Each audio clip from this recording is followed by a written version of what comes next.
Hello sir, क्या हाल चाल है। हम लोग यहाँ पर केमिकल काइनेटिक के क्वेश्चन कर रहे थे, जिसमें सेक्शन ए के क्वेश्चन हो चुके थे। आज हम लोग को यहाँ पर सेक्शन बी के क्वेश्चन करने हैं, जिसमें कि PYQs के क्वेश्चंस होते हैं, जिसमें पहले JEE मेंस के क्वेश्चंस होंगे, फिर उसके बाद नीट के PYQs होंगे। तो चलिए यहाँ पर देते हैं और स्टार्ट करते हैं इसको। देखो, सेक्शन बी में सबसे पहले अगर हम लोग बात करते हैं, जो पहला क्वेश्चन यहाँ पर जो कि 51 नंबर से यहाँ पर स्टार्ट है, क्योंकि इससे पहले के जो क्वेश्चन थे वो सेक्शन ए में थे। इसमें पूछा गया था correct reaction profile diagram for a positive catalyst. अगर एक पॉजिटिव कैटलिस्ट है तो उसके लिए कौन सा डायग्राम आपको यहाँ पर सही दिख रहा है। तो सबसे पहले मैं आपको बता दूं, अगर कोई पॉजिटिव कैटलिस्ट होगा, अगर कोई भी केमिकल रिएक्शंस होगी, उसके लिए जो हम ग्राफ खींचते हैं तो एक्चुअली में वो ऐसा होता है। यहाँ पर ये हमारा एनर्जी और यहाँ पर हमारा कोर्स ऑफ रिएक्शन, जैसे रिएक्शन आगे आपका प्रोसीड कर रहा है वो। अगर मैं बता दूं कि मान लेते कोई नॉर्मल रिएक्शन कुछ ऐसी थी, ठीक है, तो अब आपको पता है कि यहाँ से क्या होगा, ये रिएक्टेंट की एनर्जी और ये जो एनर्जी है ये प्रोडक्ट की एनर्जी थी, और इसके अलावा जितनी और एनर्जी की रिक्वायरमेंट हुई इसको हम कहते हैं एक्टिवेशन एनर्जी।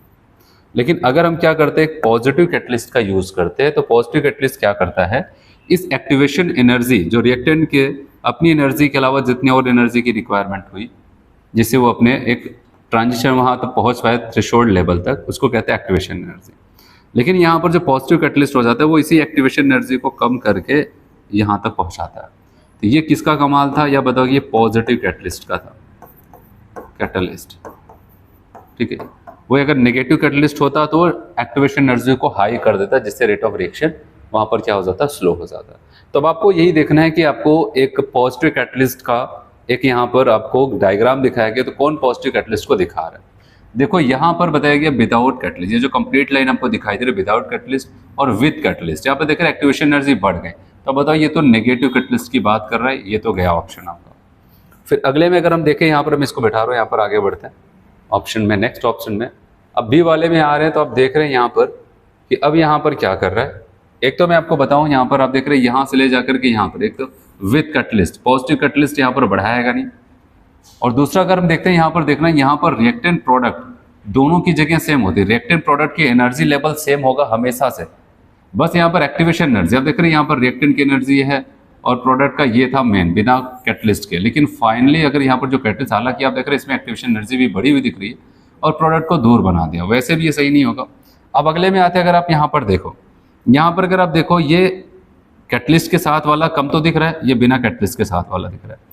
अब देखिए रिएक्टेंट की एनर्जी तो दोनों की सेम है, लेकिन अगर प्रोडक्ट जो यहाँ पर कैटलिस्ट के साथ है उसके प्रोडक्ट की एनर्जी ज़्यादा दिखाई दे रही है और यहाँ पर बिना कैटलिस्ट वाले का कम, ऐसा नहीं, रिएक्टेंट और प्रोडक्ट का एनर्जी लेवल सेम होगा, बस एक्टिवेशन एनर्जी आपको वहाँ पर अलग दिखेगी। तो आपका सी वाला ऑप्शन भी गया। अब बचता है यहाँ पर एक ऑप्शन, वो होगा डी, और डी वाले में अगर हम यहाँ पर साफ साफ देखें तो रिएक्टेंट और प्रोडक्ट की एनर्जी लेवल भी सेम है, विदाउट कैटलिस्ट आपको यहाँ पर एक्टिवेशन एनर्जी ज़्यादा, और विद कैटलिस्ट, और कौन सा कैटलिस्ट, पॉजिटिव कैटलिस्ट की बात चलिए क्वेश्चन में, तब बताओगे डी वाला ऑप्शन यहाँ पर करेक्ट हो जाता है।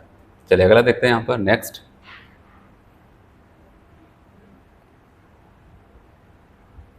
क्वेश्चन नंबर 52 आपको क्या बोलता है यहाँ पर, A2 + B2 ये बना रहे 2 अभी, EF forward and backward activation energy, activation energy for forward and backward. Forward का आपका यहाँ पर EF आपको दिया 180 और बैकवर्ड का दिया है यहाँ पर 200 mole per respectively. If catalyst lower activation energy for both reaction is 100 kilojoule per mole, which of the following statement is correct. कह रहे हैं कि अगर हम देखें यहाँ पर कि क्या हो जाता है कि एक्टिवेशन एनर्जी आपको अगर देखने को मिला तो यहाँ पर फॉरवर्ड की एक्टिवेशन एनर्जी 180 है, बैकवर्ड की 200 है, और कह रहे हैं कि हम कोई कैटलिस्ट डालते हैं तो क्या कर देता है, दोनों की एक्टिवेशन एनर्जी को 100 किलोजूल पर मोल डिक्रीज कर देता है।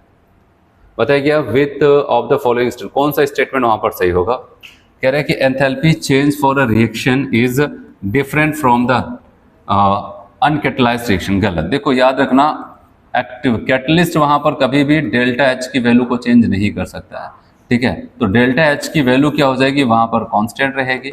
अगर आप वहां पर कैटलिस्ट को डालेंगे तो मैंने अभी आपको बताया, क्योंकि डेल्टा H क्या हो जाएगा, आप इसको ऐसे वो कह सकते हैं प्रोडक्ट की एनर्जी माइनस रिएक्टेंट की एनर्जी। और मैंने कहा कैटलिस्ट एक्टिवेशन एनर्जी को कम कर सकता है, और हालांकि एक्टिवेशन चाहे फॉरवर्ड चाहे बैकवर्ड सेम रेशियो के साथ, सेम एक्सटेंट के साथ वो डिक्रीज करता है। तो जब वैसे भी आप सोचोगे रिएक्टेंट और प्रोडक्ट की एनर्जी लेवल उसी जगह पे ही थे तो डेल्टा एच की वैल्यू ऑलवेज सेम होगी, क्योंकि डेल्टा एच को निकालने का जो तरीका होता है, यहाँ पर मैंने आपको कहा था अगर एक्टिवेशन एनर्जी से निकालोगे फॉरवर्ड माइनस बैकवर्ड, और आप डेल्टा एच आप ऐसे निकाल सकते हैं, आप बताओगे प्रोडक्ट की एंथैल्पी माइनस रिएक्टेंट की, और रिएक्टेंट प्रोडक्ट का सेम लेवल पे होगा और एक्टिवेशन एनर्जी फॉरवर्ड बैकवर्ड का सेम एक्सटेंट के साथ डिक्रीज करेगा, तो डेल्टा एच की वैल्यू तब भी वहां पर आप इस फॉर्मूले से भी देखेंगे सेम आएगा। तो ये ऑप्शन गया। अगला, enthalpy change for the reaction इतना, एंथैल्पी चेंज इस रिएक्शन के लिए इतना आ जाएगा। तो अगर हम लोग वहां पर देखें कि अगर डेल्टा एच की बात करते हैं तो क्या सच में उतना आएगा? आपको पता है फॉरवर्ड का कितना है 180, बैकवर्ड का 200, तो आपको पता है -20 आएगा। तो ये भी गया आपका ऑप्शन। फिर catalyst can cause a non spontaneous reaction to occur, कह रहे हैं कि कैटलिस्ट क्या जो नॉन स्पॉन्टेनियस रिएक्शन होगी वहीं पर होगा, और अगले में कहा जा रहा है ठीक है ऐसा कुछ नहीं है, जो खुद से हो रहा है वहां पर भी कैटलिस्ट का काम होगा। नॉन स्पॉन्टेनियस मतलब जो रिएक्शंस नहीं हो रही है, कह रहे हैं उनके लिए क्या कैटलिस्ट वहां पर काम करेगा? ऐसा नहीं है। अब बताओगे जो खुद से भी हो रही है उनके लिए भी कैटलिस्ट काम करेगा, जो नहीं हो रही वहां पर भी काम करेगा। तो अब यहाँ पर बात करते हैं कि catalyst does not alter gives energy change of reaction, सही कह रहा है। तो डेल्टा जी की बात हो रही है, याद रखना डेल्टा जी की जो भी वैल्यू होगी, और याद रखना कैटलिस्ट उस पर कोई फर्क नहीं करेगा। कैटलिस्ट ना तो डेल्टा एच के ऊपर कोई फर्क डाल सकता है ना तो डेल्टा जी के ऊपर डाल सकता है। तो अब बताओगे डी वाला ऑप्शन यहाँ पर करेक्ट हो जाता है। ठीक, चलिए हमारे पास दो ग्राफ है और पूछा गया यहाँ पर इस ग्राफ को अगर हम देखें कौन से ऑर्डर को ये ग्राफ बता रहा है। चलो जैसे कि अगर मैं देखूं the given plots represent the variation of the concentration of a reactant R with time for two different reactions first and second the respectively order of the reaction, मतलब घुमा फिरा के ऑर्डर कौन किसको बता रहा है। देखो यहाँ पर एलन आर वर्सेस टाइम है, ठीक है। एलन आर वर्सेस टाइम की अगर हम बात करते हैं तो मैंने आपको बताया था फर्स्ट ऑर्डर में अगर आप देखो तो मैंने आपको एक फॉर्मूला बताया था के बराबर अगर एलन के साथ देखें 1/T L N R naught upon R, याद आया। और यहाँ पर एलन आर लिया गया, यहाँ पर टाइम लिया गया, इसको इधर भेजते हैं तो अब बताओगे के इंटू टी बराबर एलन, और एलन को लिख सकते हैं एलन आर नॉट फिर यहाँ पर माइनस एलन आर। हम इसको इधर भेज देते हैं तो आ जाएगा एलन आर, और देख रहे ये दोनों लोग पॉजिटिव के इंटू टी पॉजिटिव उधर भेज देते हैं, एलन आर नॉट माइनस के टी हो जाएगा ना। अगर इसे फॉर्मूला लगाएं y बराबर -mx + c, ये फॉर्मूला लग रहा है। और जब यहाँ पर हम देखते हैं वही एलन और टी के बीच में ग्राफ खींचते हैं तो बताओगे यहाँ पर इंटरसेप्ट बनेगा, और आपको पता है ये इंटरसेप्ट की वैल्यू अगर हमसे पूछता तो हम क्या बता देते हैं, यहाँ पर एलन आर नॉट बोलता है, ठीक है। और एक नेगेटिव स्लोप होगा, अब देख रहे कौन सा स्लोप हो जाएगा, यहाँ पर माइनस के नाम का। तो ये आपको पता है साफ साफ दिख रहा है किसका हो जाता है, फर्स्ट ऑर्डर के लिए। तो दो ऑप्शन में फर्स्ट ऑर्डर चल रहा है। फिर आते हैं यहाँ पर बताओ आर और इनके बीच में ग्राफ खींचा जा रहा है, ठीक है। इसका मतलब कि ये रिएक्टेंट की कंसंट्रेशन समय के साथ साथ जैसे रिएक्शन प्रोसीड करेगी घटती जाएगी। याद रखना ये जीरो ऑर्डर को बता रहे हैं, किसको बता रहे हैं, जीरो को बताता है, ठीक है। रिएक्टेंट की कंसंट्रेशन घटेगी और आपको पता है एक फाइनाइट टाइम में वो क्या कर जाएगा, जीरो ऑर्डर में ही वो क्या कर जाएगा। आप देख रहे जैसे ये जार ऐसा लग रहा है एक समय आएगा इसको टच कर देगा और ये सही है। लेकिन अब सवाल आता है जीरो में तो घटता है जैसे जैसे समय बीतेगा, वैसे तो हर एक ऑर्डर में घटेगा। अगर कल को ऐसे दे दिया जाता कहा जाए कि अगर फर्स्ट ऑर्डर के लिए रिएक्टेंट की कंसंट्रेशन और टाइम के बीच में ग्राफ खींचो, देखो यहाँ पर भी रिएक्टेंट की कंसंट्रेशन और टाइम के बीच में ग्राफ खींचा, लेकिन एलन के साथ खींचा गया था। लेकिन अगर हमसे केवल फर्स्ट ऑर्डर के लिए पूछा जाए इनके बीच का ग्राफ खींचो, अब देखिए क्या डिफरेंसेस है। याद रखना जब फर्स्ट ऑर्डर का होगा तो ग्राफ आपको ऐसा मिलेगा, और आपको ये पता होना चाहिए फर्स्ट ऑर्डर की रिएक्शन 100% कंप्लीट होने में इनफाइनाइट टाइम लेती है। तो ये रिएक्टेंट की कंसंट्रेशन घटेगी फिर ऐसे बहुत स्लोली घटेगी। तो इसीलिए अगर हमें बाय चांस आपको लगता है नहीं ये कैसे मान ले जीरो का, यहाँ पर जीरो में एक फाइनाइट टाइम पे जा करके यहाँ पर टच कर जाएगा, कंप्लीट हो जाएगा। लेकिन जो फर्स्ट ऑर्डर है या फिर सेकंड और जो आपको मिलेंगे आप ऐसे करते जाएंगे, वो क्या हो जाएगा, वहाँ पर ऐसे घटेगा तो ऐसा नहीं है, लेकिन क्या होगा यहाँ पर जा करके ऐसे आपको पैरेलल दिखने लगेगा। तो इसके हिसाब से बताओगे ये ग्राफ पहला वाला फर्स्ट को और दूसरा वाला जीरो को बताएगा, तो ए वाला ऑप्शन यहाँ पर हम करेक्ट मानेंगे।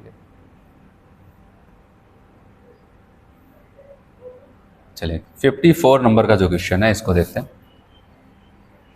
कह रहे for a first order reaction the time required for the completion 90% reaction is x time, the half life of the reaction the value of x is. कह रहे हैं इस रिएक्शन की अगर हम बात करें तो आपको कहता है कि 90% कंप्लीट होने में वो x टाइम लेता है। तो हमसे पूछा जाए उसकी हाफ लाइफ क्या होगी। द फर्स्ट ऑर्डर रिएक्शन, सबसे पहले आपको देखना है ये फर्स्ट ऑर्डर रिएक्शन की बात कर रहे हैं। The time required for the 90% completion of the is x time, the half life of the reaction. देखो इसमें आप ऐसा कर सकते हैं, लेकिन मैंने आपको एक ट्रिक बताया था, अगर आपको याद हो, t 90% बराबर आपको बताया था 3.3 इंटू टी हाफ, याद है? ये हमसे टी हाफ पूछा जा रहा है और आपको पता है 90% के लिए आपको बताया गया क्या हो जाएगा, वहाँ पर x हो जाएगा। ठीक है, 90% के लिए वहाँ पर बताया गया x हो जाता है और हाफ लाइफ हमसे पूछी जा रही है।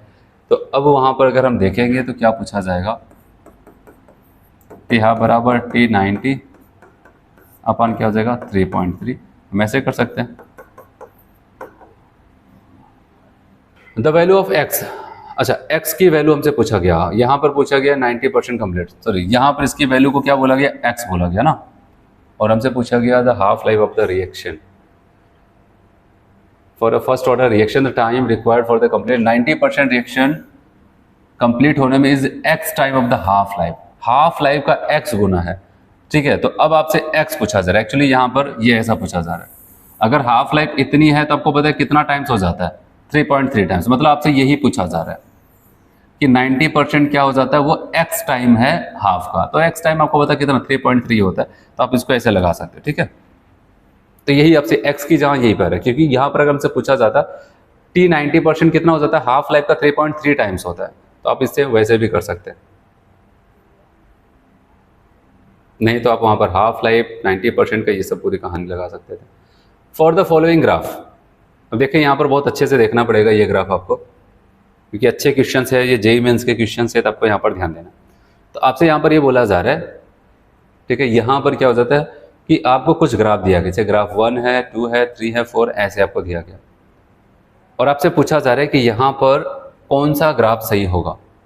ठीक है, तो कौन सा ग्राफ यहाँ पर सही होगा अगर हम इसको देखें, और किसके लिए होगा, पहले ऑप्शन भी देख लेना, A B C D E, और ऑप्शन बताएंगे चूज, पहले यहाँ पर from the option given below the correct one regarding order of the reaction is. तो आपको यहाँ पर सभी ग्राफ को देखना है और देखना इसमें से कौन सा ऑप्शन सही होगा। कह रहे हैं बी और डी वाला ग्राफ अभी फिर से दिखाऊंगा, 0 है, ई वाला फर्स्ट को बता रहा है, ए बी 0 को बता रहे हैं, ई वाला फर्स्ट को बता रहे हैं, ए बी 0 को बता रहे हैं, सी और ई फर्स्ट को बता रहे हैं, बी 0 को, सी एंड ई फर्स्ट को बता रहे हैं। तो चलो हम लोग यहाँ पर देखते हैं कि क्या होना चाहिए। ठीक है, अगर हम यहाँ पर देखें तो यहाँ पर आने का मतलब ये हो जाता है कि अगर हम देखें कि हम देख रहे हैं कि रेट और टाइम, समय के साथ रेट में कोई फर्क नहीं पड़ रहा है, तो आपको पता है यहाँ पर किसका होगा, 0 ऑर्डर का। ठीक है, और आप देख रहे हैं यहाँ पर इनिशियल कंसंट्रेशन, ये हाफ लाइफ, इनिशियल कंसंट्रेशन को बढ़ाते जाते हैं, हाफ लाइफ क्या हो जाती है, बढ़ती चली जाती है। और ये हमको पता है ये कहाँ की बात हो रही है, ये आपका हो जाएगा यहाँ पर 0 ऑर्डर रिएक्शन, ये भी 0 ऑर्डर रिएक्शन की बात आ जाती है। ठीक है, और अगर हम यहाँ पर देखें, यहाँ पर याद रखना कि क्या दिया है आपको, y एक्सिस पे कंसंट्रेशन है और x एक्सिस पे टाइम है। तो कह रहे जैसे जैसे समय बीतेगा इसकी कंसंट्रेशन क्या हो जाएगी, यहाँ पर घटती चली जाएगी। देख रहे हैं यहाँ पर कंसंट्रेशन घटती चली जाती है, ऐसा आपको यहाँ पर कुछ बताया गया। तो याद रखना ये क्या हो जाता है आपका फर्स्ट ऑर्डर, सेकेंड ऑर्डर, ठीक है, इन सब के थर्ड ऑर्डर, इन सब के लिए एप्लीकेबल होगा, क्योंकि यहाँ पर याद रखना जैसे समय बीतेगा सबकी कंसंट्रेशन वहाँ पर क्या हो जाती है, घटती चली जाएगी टाइम के साथ। फिर अगर हम यहाँ पर आते हैं डी वाले में, डी वाले ग्राफ को अगर देखें कंसंट्रेशन और टाइम, याद रखना समय के साथ कोई ऐसी भी नहीं है, कोई भी रिएक्शन ऐसा नहीं है, समय के साथ कोई भी ऐसा रिएक्शन आपको देखने को नहीं मिलेगा जहाँ पर आपको कह दिया जाए कि अगर समय बीतता जाएगा कंसंट्रेशन कांस्टेंट होगी, ऐसा हो ही नहीं सकता। ठीक है, तो समय के साथ जैसे कोई केमिकल रिएक्शन होगी तो वहाँ पर चाहे 0 फर्स्ट हो कुछ भी होगा, जाहिर सी बात है रिएक्टेंट क्या करेंगे, प्रोडक्ट को बनाते चले जाएंगे, और धीरे धीरे एक समय आएगा आप देखेंगे रिएक्टेंट धीरे धीरे धीरे धीरे घटता चला जाएगा, प्रोडक्ट बढ़ता चला जाता है। यहाँ पर कह रहे हैं समय के साथ कांस्टेंट होगा, तो ऐसा थोड़ी ना रिएक्शन भी हो जाए और कंसंट्रेशन में कोई फर्क भी ना पड़े, तो ये तो किसी के लिए नहीं होगा। फिर यहाँ पर आता है रेट और कंसंट्रेशन, और देख रहे सीधी जा रही, इसका मतलब आपको पता है ये किसके लिए होगा, फर्स्ट ऑर्डर के लिए होगा, है कि नहीं, फर्स्ट ऑर्डर रिएक्शन के लिए आपका ये हो जाएगा। क्योंकि यहाँ पर अगर हम देखें कि आपको पता है कि रेट क्या कर जाता है, 1 पावर के डायरेक्टली सन हो जाएगा रिएक्टेंट की कंसंट्रेशन के, और ये फर्स्ट ऑर्डर में होगा। तो ऐसा कुछ हो जाएगा। तो हम अगर यहाँ पर देखते हैं तो हमारा हम कहेंगे ए एंड बी वो क्या हो जाएगा 0 ऑर्डर, ठीक है। और सी वाला जो है हम कह सकते हैं यहाँ पर हम सब फर्स्ट ऑर्डर भी बोल सकते हैं, फर्स्ट ऑर्डर, ठीक है। यहाँ पर सेकेंड ऑर्डर भी बोल सकते हैं, थर्ड ऑर्डर भी बोल सकते हैं। हाँ, ई वाले में अगर आते हैं तो आप बताओगे ये क्या हो जाएगा फर्स्ट ऑर्डर हो जाता है। ऐसा कुछ होगा यहाँ पर। तो चलिए देखते हैं यहाँ पर क्या होता है, कौन सा ऑप्शन आपके लिए सबसे सही है। ए वाले में कह रहे हैं कि बी और डी 0 है, कौन है बी और डी, ये किसी के लिए नहीं गया ऑप्शन। फिर कह रहे हैं कि बी में ए और बी 0 ऑर्डर है, ए और बी 0 ऑर्डर है, और ई क्या हो जाता है आपका ये फर्स्ट ऑर्डर है। तो आपका ये वाला ऑप्शन सही हो जाता है, ठीक है। ये वाला ऑप्शन आपका वहाँ पर सही हो जाता है। उसके बाद ठीक है, तो यहाँ पर ये अच्छा सी वाले में एक तो ये है, और इसमें कह रहे हैं कि सी वाले में ए और बी आपका 0 ऑर्डर है, ए और बी 0 ऑर्डर है। फिर कह रहे हैं कि सी और ई फर्स्ट ऑर्डर है, सी और ई देखो यहाँ पर फर्स्ट हो भी सकता है, आपको पता है यहाँ पर सेकंड भी हो सकता है, थर्ड भी हो सकता है। तो अब हमें पता है कि इसमें लग रहा है कि बी भी सही है, सी भी सही है। और अगर डी वाली बात है बी 0 ऑर्डर है, सी एंड ई फर्स्ट ऑर्डर हो जाता है, सी और ई फर्स्ट ऑर्डर हो जाता है। तो यहाँ पर देखो सबसे बेस्ट जो ऑप्शन होगा वो बी वाला होगा, क्योंकि यहाँ पर कोई ऐसा नहीं कि कोई और के लिए या ये यूज़ किया जा सकता है। आप बताओ कि फर्स्ट के लिए और 0 के लिए सबसे बेस्ट होगा बी वाले में। आप बताएंगे ए और बी 0 होगा और ए वाला क्या हो जाएगा फर्स्ट ऑर्डर हो जाएगा, क्योंकि यहाँ पर दोनों संभावनाएं हैं, फर्स्ट भी हो सकता है, सेकंड भी हो सकता है, कई सारी चीज़ें हो सकती हैं, ठीक है। तो इसीलिए हम कहेंगे सबसे बेस्ट ऑप्शन आपका बी वाला हो जाता है। चलो अगला क्वेश्चन देखते हैं यहाँ पर 56। A student has studied the decomposition of a gas AB3 at 25 degrees. He obtained the following data. वो क्या करते हैं कुछ डाटा प्राप्त करता है। यहाँ पर देखो पार्शियल प्रेशर है, कह रहे जब पार्शियल प्रेशर 50 था तो यहाँ पर टी हाफ लिखा गया, ठीक है। उसकी हाफ लाइफ 4 मिनट 4 सेकंड थी, ठीक है, ये सेकंड के साथ है। फिर पार्शियल प्रेशर को 100 कर दिया गया अगले एक्सपेरिमेंट, तब तो हाफ लाइफ और कम हो गई, आधी हो गई। कंसंट्रेशन देख रहे हैं यहाँ पर कितना टाइम्स हुआ 2 टाइम्स। यहाँ पर देख रहे कितना टाइम्स होता है हाफ हो जाता है, आधा हो जाता है। फिर कंसंट्रेशन को हमने 100 से 200 कर दिया, फिर से इसका डबल किया तो हाफ लाइफ और आधी हो गई। फिर इसको 400 किया, देख रहे हैं यहाँ पर 2 टाइम्स, ये आधा हो जा रहा है, हाफ होता जा रहा है। मतलब आप क्या देख रहे हैं, हम प्रेशर या फिर प्रेशर बोले या फिर कंसंट्रेशन यहाँ पर प्रेशर दिया, प्रेशर को जैसे से इंक्रीज करते चले जाते हैं रिएक्टेंट का प्रेशर, वहाँ पर हाफ लाइफ आधी होती चली जा रही है, उसको डबल किए आधा होता चला जा रहा है। तो मैंने आपको यहाँ पर एक रिलेशन बताया था, आपको बताया half life directly proportional reactant की कंसंट्रेशन की पावर 1 माइनस एन, ये तो हमें पता है। लेकिन वैसे अगर हम हिसाब से देखें कि फर्स्ट 0 ऑर्डर के लिए अगर हम यहाँ पर रखते हैं तो पावर 1 आ जाती है। इसका मतलब क्या हो जाता है, इसको बढ़ाया तो इसको बढ़ाया, इसको डबल किया तो हाफ लाइफ भी डबल हो जाएगी, इसको 4 गुना किया तो ये भी बढ़ जाएगा। तो कहने का मतलब बढ़ाने पर बढ़े तो 0 ऑर्डर, लेकिन बढ़ाने पर घट रहा है, ये तो हो नहीं सकता। अच्छा फर्स्ट के लिए देखें, अगर यहाँ पर 1 रख देता हूँ, एन का मतलब ऑर्डर ऑफ रिएक्शन है। अब बताओ कि 1 माइनस 1 मतलब 0। अब कह रहे हैं बढ़ाओ चाहे घटाओ इस पर भी कोई फर्क नहीं पड़ेगा।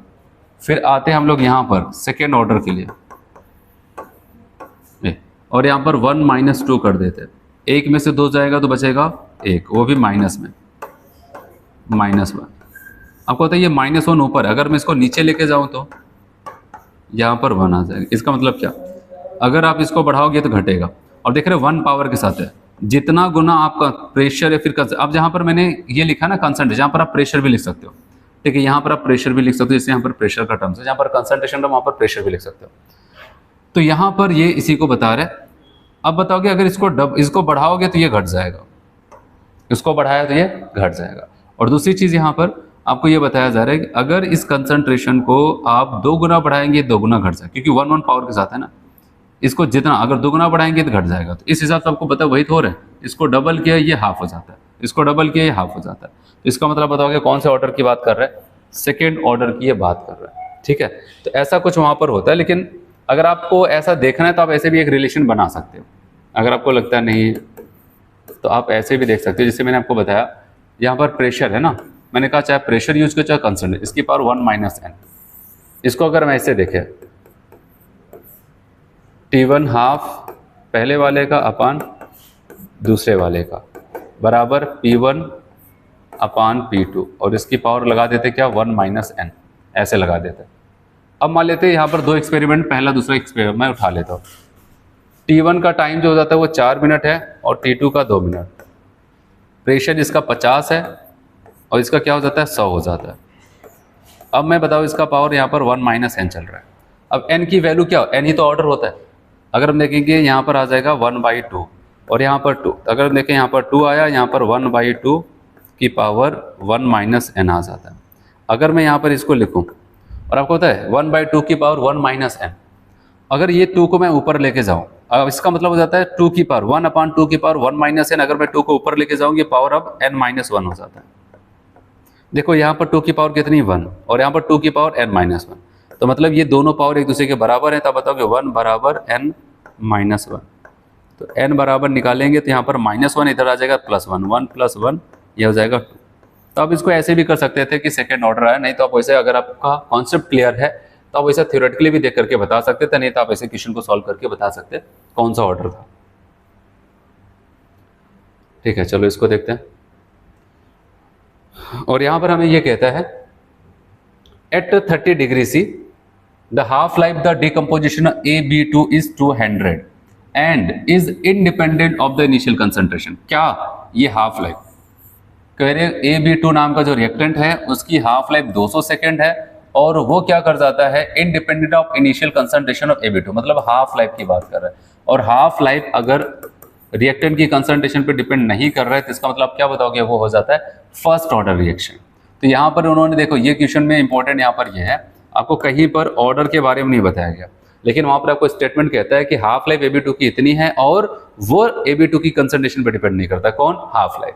तो पूछना क्या चाहता है, the time required for 80% of the AB2 decomposition is, 80% complete होने में कितना समय लगेगा। इस हिंट से यहाँ पर जो इंडिपेंडेंट है किससे, हाफ लाइफ से, हमने फर्स्ट ऑर्डर समझ लिया। हाफ लाइफ की वैल्यू दिया है 200 और 80% का पूछा जा रहा है के बराबर 2.303/T log A/F, ये आ जाएगा। वही फॉर्मूला लगाएंगे, लेकिन अब यहाँ पर हमें उसके लिए के की जरूरत पड़ेगी। तो के बराबर आपका क्या हो जाएगा, आपको बताया 0.693/200, ये तो होगा हाफ लाइफ ये। तो चलो अब आते हैं हम लोग यहाँ पर फॉर्मूला के बराबर या फिर टी बराबर, हमसे टाइम पूछा जा रहा है, टी बराबर 2.303/K log initial concentration R0 upon at time T पर कंसंट्रेशन J। ठीक है, ऐसे। तो अब यहाँ पर टाइम पूछा जा रहा है, आप रखेंगे 2.303 K और K की यहाँ पर रख सकते हैं 0.693 इंटू 200 लॉग इनिशियल कंसंट्रेशन की अगर बात करते हैं तो जब परसेंटेज की बात आएगी तो हमेशा याद रखना इनिशियल कंसंट्रेशन को हम 100 मानते हैं और R हमेशा याद रखना ये बची हुई मात्रा को बताता है, कितना बची हुई कंसंट्रेशन। अगर कोई 80% टूटा, पहले 100 था, 80 टूटा तो कितना बचेगा 20 और 20 बचेगा, 20 पंचे 100, यहाँ पर log 5 आ जाता है। T बराबर आपका आ जाएगा 2 पॉइंट, अब यहीं पर इसको वैसे निपटाते हैं, ये कैंसिल होगा तो यहाँ पर आ जाएगा 0.30 और अगर हम यहाँ पर देखें T बराबर यहाँ पर 200 बचेगा और log 5 की वैल्यू यहाँ पर अगर इसको हम लगाते हैं तो 2, 3, 4, 5, ठीक है। तो अब आपका यहाँ पर लगभग 0.70 के आसपास आ जाता है और यहाँ पर हम क्या करते हैं 0.30। तो अब इसको आप यहाँ पर जब सॉल्व करते हैं तो आपकी वैल्यू लगभग यहाँ पर आप देखेंगे यहाँ पर 446 पॉइंट समथिंग के आसपास आएगा। तो और इसको हम यहाँ पर टिक कर देते हैं।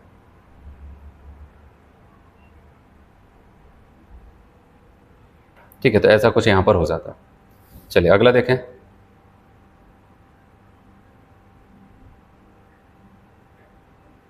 ठीक है, 20 पंचे 100, तो ठीक है आगे बढ़ते हैं। गिवन बिलो और द 2 स्टेटमेंट, 2 स्टेटमेंट आपको दिया गया, दोनों ग्राफ के साथ है और आपसे पूछा गया क्या सही होगा।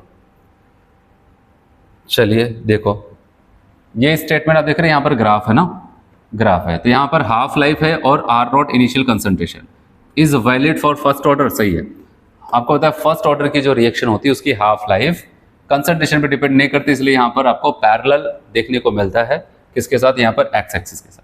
तो अब बताओ कि ये बात सही कह रहा है, ये तो इसके साथ हम सहमति के साथ हैं। अब आते हैं स्टेटमेंट सेकंड, log R/R0 और टाइम के बीच में ग्राफ खींचते हैं तो हमें क्या हो जाता है कि ऐसा ग्राफ मिलता है और स्लोप के अपान 2.303 हो जाता है। और कह रहे हैं ये भी फर्स्ट ऑर्डर के लिए वैलिड है। क्या आपको क्या लगता है, सही कहा जाए कि गलत कहा जाए? ठीक है, बताइए आपको क्या लगता होगा, खुद से सोचो। क्या ऐसा ग्राफ मैंने पढ़ा है वहाँ पर?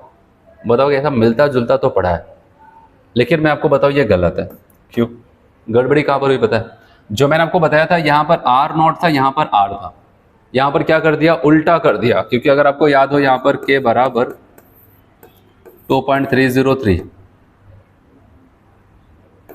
अपान टी लॉग, मैंने कहा था आर नॉट अपान आर, देख रहे हैं यहाँ पर ऐसे, इसको इधर भेज देते, इसको इधर भेज देते, तो आपका हो जाएगा के इंटू टी अपान 2.303 बराबर log R naught upon R. ऐसा समझ में? तो यहाँ पर अगर इसको मैं ऐसे लिख दूँ, इसको इधर लिख देता हूँ, आर नॉट अपान आर बराबर के इंटू टी अपान 2.303, देख रहे हैं यहाँ पर। तो जब हम यहाँ पर ग्राफ खींचेंगे y बराबर mx का हिसाब तो बैठ रहा है, ग्राफ ऐसा आएगा, लेकिन यहाँ पर आर नॉट ऊपर होगा, आर नीचे होगा। तो बताओगे इसकी वजह से यहाँ पर उन्होंने गलती करवाई है, ठीक, और जल्दबाजी करेंगे तो आप भूल जाएंगे। तो इसलिए इसको अच्छे से देखना है। तो स्टेटमेंट फर्स्ट करेक्ट है, सेकंड क्या हो जाएगा, इनकरेक्ट हो जाएगा। तो हम कहेंगे statement first is true and but second is false. कौन सा? सी ऑप्शन यहाँ पर करेक्ट हो जाएगा।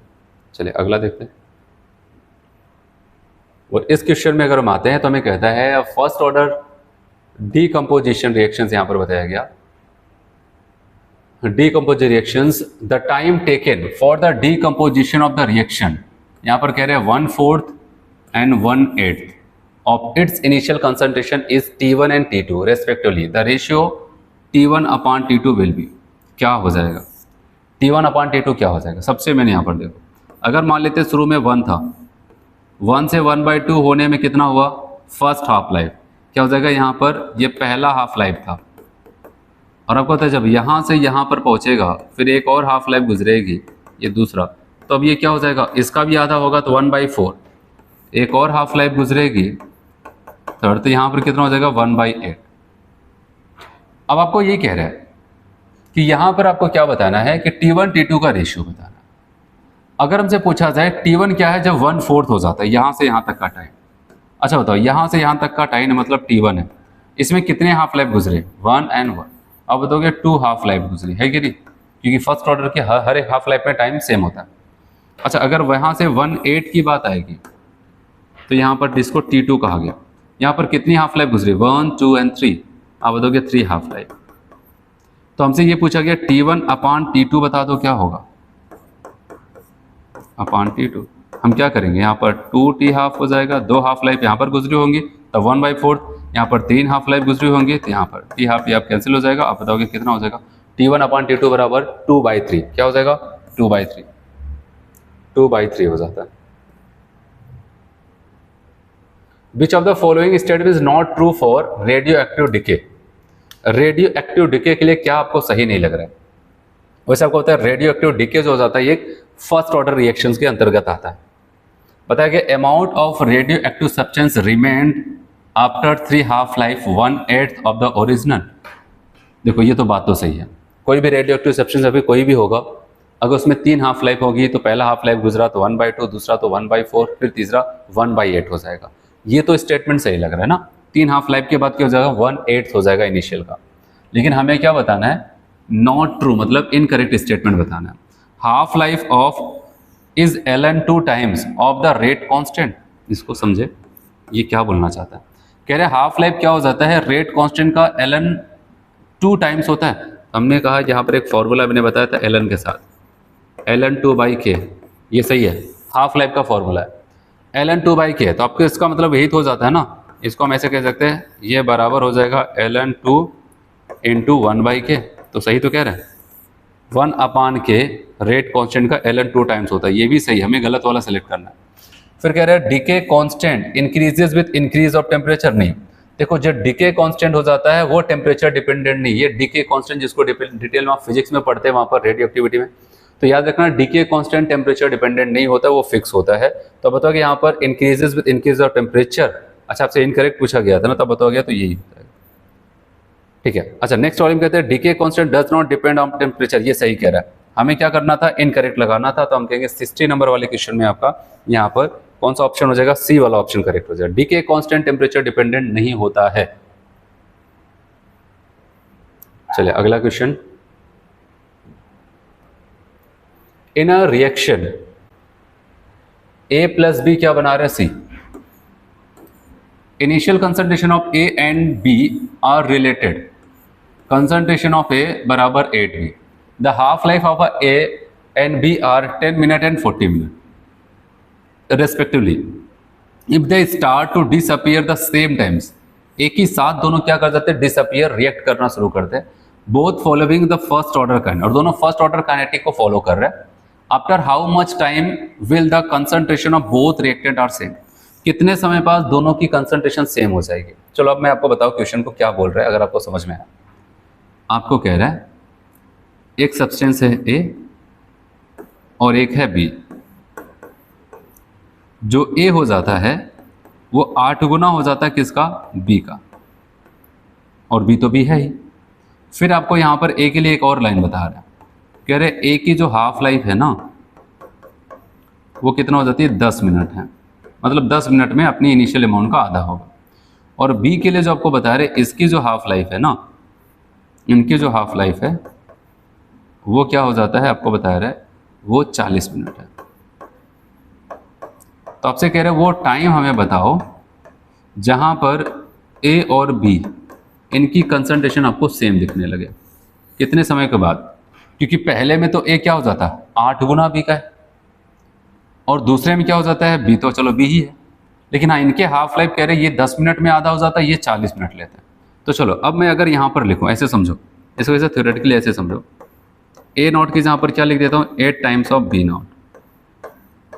चलिए अगर इसमें पहला 10 मिनट लगा, अब ए की जहाँ पर इतना रखा, टी बराबर 10 मिनट, तो बताओ कि पहले में क्या हो जाएगा, इसका आधा हो जाएगा तो 4 बी नॉट, ऐसे देखते रहना।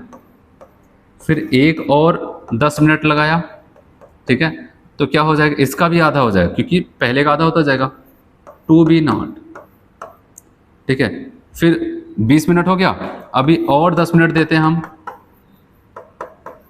तो यहां पर क्या हो जाएगा, अब बताओगे बी नॉट, और 10 मिनट दिया तो क्या हो जाएगा यहाँ पर, ठीक है, यहाँ पर अगर हम आते हैं तो क्या हो जाएगा आपका बी नॉट बाई 2। अगर हम देखें total 10 minute 10 minute 10 minute, total 40 minute में ए की जो अमाउंट थी इनिशियल में वो कितना हो जाता है, फाइनली आप बताओगे वहां पर बी नॉट बाई 2 हो जाता है। चलो बी की कहानी सुनते हैं, जो बी, ये तो ए वाला हो गया, अब बी के पास आता है। बी की पहली हाफ लाइफ कितना हो जाता है, 40 मिनट का। आप बताओगे अगर इसको 40 मिनट देंगे तो बी कितना हो जाएगा, आप बताओ बी नॉट बाई 2। इसका मतलब क्या समझ में आया, 40 मिनट बाद बी कितना हो जाता है, बी नॉट बाई 2, और 40 मिनट बाद ए कितना हो जाता है, वो भी बी नॉट बाई 2। तो बस यही है कि इनको एक हाफ लाइफ गुजर करके उतना बराबर हो जाता है जितना कि यहाँ पर ए नॉट को क्या करना पड़ता है, 4 हाफ लाइफ से गुजरना पड़ता है।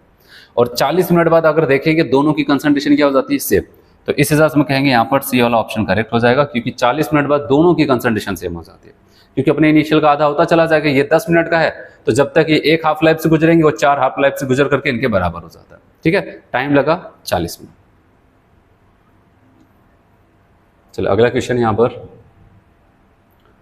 हाफ लाइफ और जीरो ऑर्डर रिएक्शन। हमेशा से जब भी इस टाइप के क्वेश्चन पढ़ा करो ना, जैसे आपको यहाँ पर जीरो फर्स्ट आए तुरंत पहले इसको गोला करो, क्योंकि कभी कभार क्या हो जाता है आपके अगर फर्स्ट ऑर्डर पे ज्यादा प्रैक्टिस है तो जीरो लिख रहा है, आपको दिमाग में मतलब फर्स्ट ही घूम गया, ठीक है, आप उसके साथ क्वेश्चन को सॉल्व करने लगे। कभी पता चला कि जीरो पे आपने ज्यादा प्रैक्टिस की है, फर्स्ट ऑर्डर लिख दिया, आपको लगता है जीरो का पूछ रहा होगा, इसलिए जैसे ही ऑर्डर, जिस ऑर्डर की बात करें, क्योंकि आपको पता है आपके सिलेबस में पूछेगा तो फर्स्ट और जीरो को पूछेगा, इसलिए जैसे आप तुरंत उसको गोला करो। हाँ, तो अब आते हैं हाफ लाइफ और zero order reaction.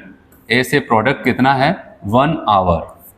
When the initial concentration of reactant is, जब शुरू में इसकी कंसंट्रेशन 0.2 मोल था, the time required to decrease concentration of, कह रहे इसकी कंसंट्रेशन यहां से यहां तक गिरने में कितना टाइम लगेगा, ठीक है। अब मैं आपको समझाऊं, एक जीरो ऑर्डर रिएक्शन है, हाफ लाइफ आवर के साथ बताया गया वो 1 आवर है।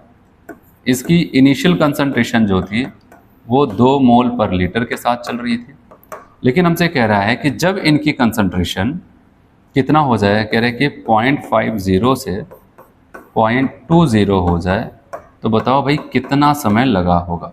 आया क्वेश्चन समझ में क्या दिया है? तो अब आया, तो अब इसको करते हैं। आपको पता है जब भी टाइम को पूछेगा, टाइम के बाद जीरो ऑर्डर में मैंने आपको बताया क्या फॉर्मूला है, यही तो एक फॉर्मूला चल रहा है, इसके अलावा और कुछ थोड़ी ना। Are not minus R upon के, बस ये लगा दो, आ जाएगा आंसर। आर नॉट आपको क्या रखना है, कह रहे जब इतने से इतना हो जाए, मतलब इनिशियल में इतना और अब कितना बचा रह जाएगी, ये तो इनका हिसाब बना है। अब बचेगा मैटर आपका के, और आपको पता है के लिए ही तो इतनी कहानी सुनाया उसने, इतना ऊपर का। तो अब के लिए आपको यहाँ पर क्या करना है, तो जो यहाँ पर आपको के को इधर भेज कर टी को इधर भेज देते हैं पहले। तो अब बताओ कि यहाँ पर आर नॉट, ठीक है। अच्छा, आपको यहाँ पर हाफ लाइफ दिया है, आपको पता है हाफ लाइफ के लिए फॉर्मूला क्या होता था, मैं डायरेक्टली फॉर्मूला लिखता हूँ। हाफ लाइफ का फॉर्मूला आपको पता होगा, यहाँ पर आ जाता है आर नॉट अपान 2 के, लेकिन हमें तो टी हाफ पता है, हमें तो क्या निकालना है, तो हम कहेंगे कोई बात नहीं, इसको इधर उधर भेज देते हैं। अब बताओगे इनको यहाँ पर, इनको यहाँ पर, 2t हाफ आ जाता है ना, बस के की वैल्यू निकाल लो। आर नॉट की अगर हम बात करते हैं, अगर आर नॉट की बात करते हैं तो आर नॉट मतलब इनिशियल कंसंट्रेशन क्वेश्चन में 2 दिया है अपान 2। और एक चीज़ का जरूर ध्यान देना है, इन्होंने हाफ लाइफ का जो समय बताया वो 1 घंटे बताया है, और ऑप्शन में हमारे मिनट और आवर्स दोनों चल रहे हैं, ठीक है। तो इसीलिए आपको वहाँ पर ध्यान देना पड़ेगा। चलो एक बार मैं मिनट के साथ देखता हूँ कोई ऑप्शन मैच करेगा कि नहीं। अगर मैं इसको यहाँ पर 1 घंटे का मतलब अब इसको मिनट में चेंज कर देता हूँ, अब हमारा जो भी आंसर आएगा जब भी यहाँ पर टाइम निकालेंगे वो मिनट के साथ आएगा, ठीक है। तो अब इसको देखते हैं, तो यहाँ पर कितना आ जाएगा, 1/60 के की वैल्यू है, याद रखना मैंने मिनट में इसको कन्वर्ट किया। अब मैं उस के की वैल्यू को यहाँ पर पुट करूँ, यहाँ पर वैल्यू उन्होंने बताया 0.50 0.25 अपान के की वैल्यू यहाँ पर 1/60 करना पड़ेगा भाई, क्योंकि यहाँ पर मैं के की वैल्यू और के की वैल्यू 1/60, तो यहाँ पर आप इसको घटाएंगे 0.25 और 60 ऊपर चला जाएगा। जब इसको करते हैं तो आपका यहाँ पर 15 आ जाएगा, और कौन सी यूनिट के साथ, मिनट, क्योंकि हमने यहाँ पर मिनट में चेंज कर दिया था, ठीक है। तो अब आप बताओगे यहाँ पर 15 मिनट, या फिर आप यहाँ पर 1 लिख देते हैं आवर्स, फिर आपका क्या हो जाता है, इतना आवर आता, और इतना आवर के साथ कोई ऑप्शन है नहीं, तो हम उसको 60 से मल्टीप्लाई करते हैं तो 15 मिनट आ जाता है। तो आप कहते हैं यहाँ पर सी वाला ऑप्शन करेक्ट हो जाएगा। चलो question number 63, for a reaction 2a + 3b + 3/2c 2p बना रहा है, विच स्टेटमेंट इज करेक्ट। कौन सा स्टेटमेंट करेक्ट होगा? अगर आपको पता है, वैसे अगर हम खुद लिखें, यहाँ पर एक रिलेशंस की बात चल रही है, और इस रिलेशन में यहाँ पर dNA/dt dNA/dt dNA/dt dNA/dt, ठीक है, ऐसे लिखा जा रहा है, ठीक है। और इधर साइड तो एक है, इसके अलावा यहाँ पर है। हम इसकी रिएक्शन के लिए अगर खुद लिखेंगे, देखो यहाँ पर कंसंट्रेशन यहाँ पर Na लिख दिया, हम उसी के साथ लिखते हैं। हम इसको सही में लिखेंगे कैसे, -1/2, ध्यान देना, dNA/dt बराबर, इनके लिए क्या लिखेंगे, -1/3 dB या फिर dNB लिख देते हैं ना, dNB/dt बराबर, इनके लिए, अच्छा ये भी अभी यहाँ पर है। अच्छा बताओ, यहाँ पर 1/3/2 करेंगे तो यहाँ पर आ जाएगा माइनस, ये ध्यान से समझना। अब बताओगे 2/3, क्योंकि ये 1 अपान होगा ना, 1/3/2 तो 2 ऊपर चला जाएगा, 2/3 dNC/dt। और अगर P को भी लिखना होगा, P के साथ कुछ है नहीं, P नहीं है, अगर लिखना होगा तो लिख देते हैं। ये प्रोडक्ट है तो आप कहेंगे 1/3 dP/dt, चलो ठीक है। लेकिन यहाँ पर ऑप्शन में इन्हीं के साथ बनाया गया। अब आते हैं यहाँ पर, इसको देखते हैं। देखो यहाँ पर क्या हो जाता है, सब में माइनस माइनस माइनस, इन तीनों के साथ। तो हम अगर इसको कैंसिल करते हैं, यहाँ पर माइनस माइनस माइनस कैंसिल कर दें, तो चलो माइनस का हिसाब खत्म। अब आपको पता है यहाँ पर dNA/dt को अकेला छोड़ते हैं, तो आपको पता है 2 इधर भेज देंगे। जब इनके साथ रिलेशन देखेंगे तो बी वाले के साथ कहेंगे 2/3 dNB/dt, 2/3, देखो यहाँ पर 3/2 लिख दिया उल्टा, यहाँ पर अकेला लिख दिया 2/3 dNB/dt। ये तो अभी तक सही लग रहा है, लेकिन इसको भी मिलाना पड़ेगा, क्योंकि यहाँ पर भी मैच कर रहा है ना यहाँ पर। अब इसका 2 जब यहाँ पर आएगा, इसका 2 यहाँ पर भी आएगा, जब इनके साथ देखेंगे 2 2 जा 4 हो जाएगा ये। तो आप बताइए 4/3 होना चाहिए, यहाँ पर 4/3 है, सही चल रहा है, यहाँ पर 3/4, तो कौन सा ऑप्शन आपका, सी ऑप्शन सही हो जाएगा।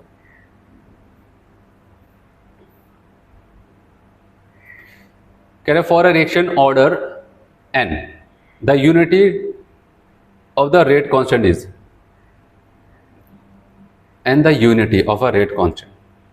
तो कह रहे हैं कि यहाँ पर कौन सा ऐसा ऑर्डर है, ठीक है, और वहाँ पर बताया गया for a reaction the order and the unit sorry unit of the rate constant, unit नहीं unit of the rate constant की यूनिट के लिए अगर एन ऑर्डर है तब होता है, मैंने बताया मोल की power 1 minus N litre power n minus 1 second unit, पहला ही वाला टिक कर दो, ठीक है, जिससे आपको बताया था कोई भी ऑर्डर की यूनिट आप बता सकते हैं। चलो यहाँ पर आते हैं,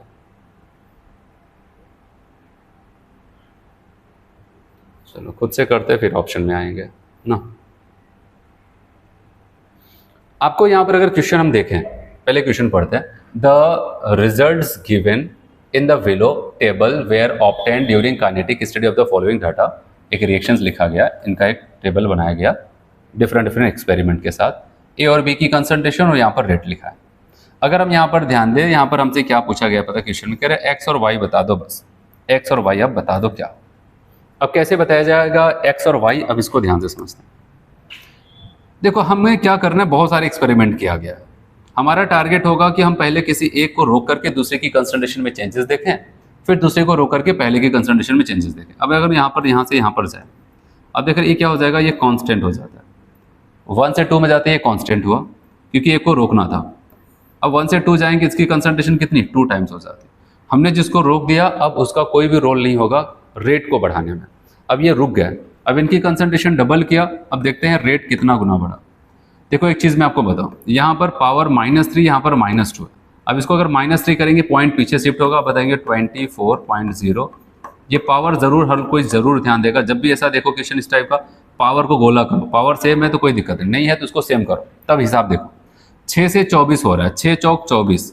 आप देख रहे हैं यहाँ पर क्या हो जाता है, इसको 2 गुना किया, ये 4 गुना हो गया, तो 2 की कितनी पावर होगी कि 4 आ जाए, तो आप बताओगे 2 पावर। इसका मतलब इसके ऊपर क्या 2 पावर के साथ डिपेंड कर रहा है। अगर इसको डबल किया ये भी डबल होता तो 1 पावर, इसको डबल किया कोई चेंज नहीं होता तो 0 पावर, लेकिन इसको डबल करके क्या हुआ, जितना इसको डबल किया 4 गुना हो गया। तो आपको खुद देखना है बी की कितनी पावर लगाई जाएगी, जब यहाँ पर 2 भी लिखा जाए तो 4 आए, तो बताएंगे यहाँ पर स्क्वायर करेंगे। चलो हमें इतना तो पता चल गया, बी जो है वो 2 पावर के साथ डिपेंड कर रहा है। चलो अब आते हैं यहाँ पर, अब इनको रोकते हैं और इनको डबल करते हैं ऐसे। अगर मैं इससे पहला और तीसरे को देखूँ तो ये कांस्टेंट, और पहला तीसरा इसका लिया तो ये 2 टाइम्स, देखा। अब इनका पहला तीसरा ही देख करके देखा जाएगा, यहाँ पर आता है। अब तो ये 6 है, यहाँ पर देखना ये -2 है, तो कितना हो जाएगा, इसको -3 करेंगे तो फिर से लिखा है 12 × 10 की पावर -3 आ जाएगा।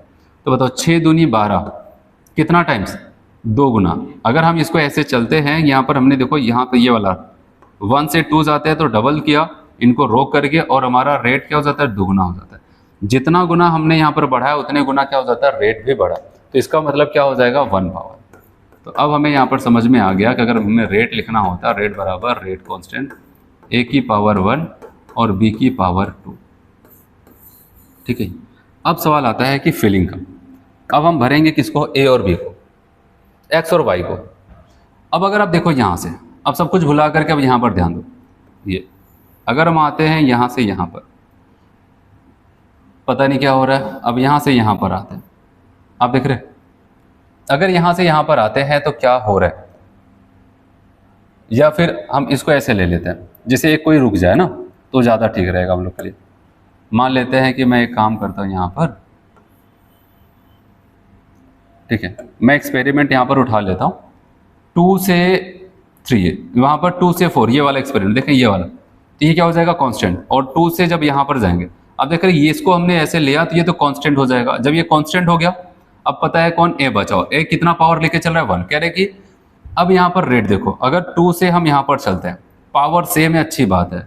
अब बताओ 2.4 से यहाँ पर, ठीक है, और 4 3 12, और 24 गुणे 3 करेंगे तब 72 हो जाता है, यहाँ पर 3 टाइम्स बढ़ा रहे हैं। याद रखना रेट 3 गुना बढ़ा, इसका मतलब कंसंट्रेट, क्योंकि 1 पावर है, 1 पावर का मतलब जितना गुना ये बढ़ेंगे उतना गुना रेट बढ़ेगा, फिर जितना गुना रेट बढ़ा उतना गुना ये बढ़ेंगे। तो इसका मतलब अगर हमने बी को रोक दिया एक पल के लिए, वो भी दूसरा और चौथा एक्सपेरिमेंट सेलेक्ट करके, तो अब हम कहेंगे कि यहाँ पर रेट तो हमारा 3 गुना बढ़ रहा है बिना इनके। तो अब बताओगे, अब यहाँ से दूसरे से तीसरे हमने देखा तो यहाँ पर हमें पता है इसका मतलब इनकी कंसंट्रेशन भी 3 गुना बढ़ेगी, क्योंकि अगर 3 गुना तो 1 पावर है तो उतना ही सेम गुना क्या हो जाएगा, कंसंट्रेशन बढ़ेगा। इसका मतलब एक्स की वैल्यू, अगर ये पहले 0.1 था, यहाँ पर कितना होना चाहिए था 0.3, ये हुआ। चलो एक्स कंप्लीट हुआ।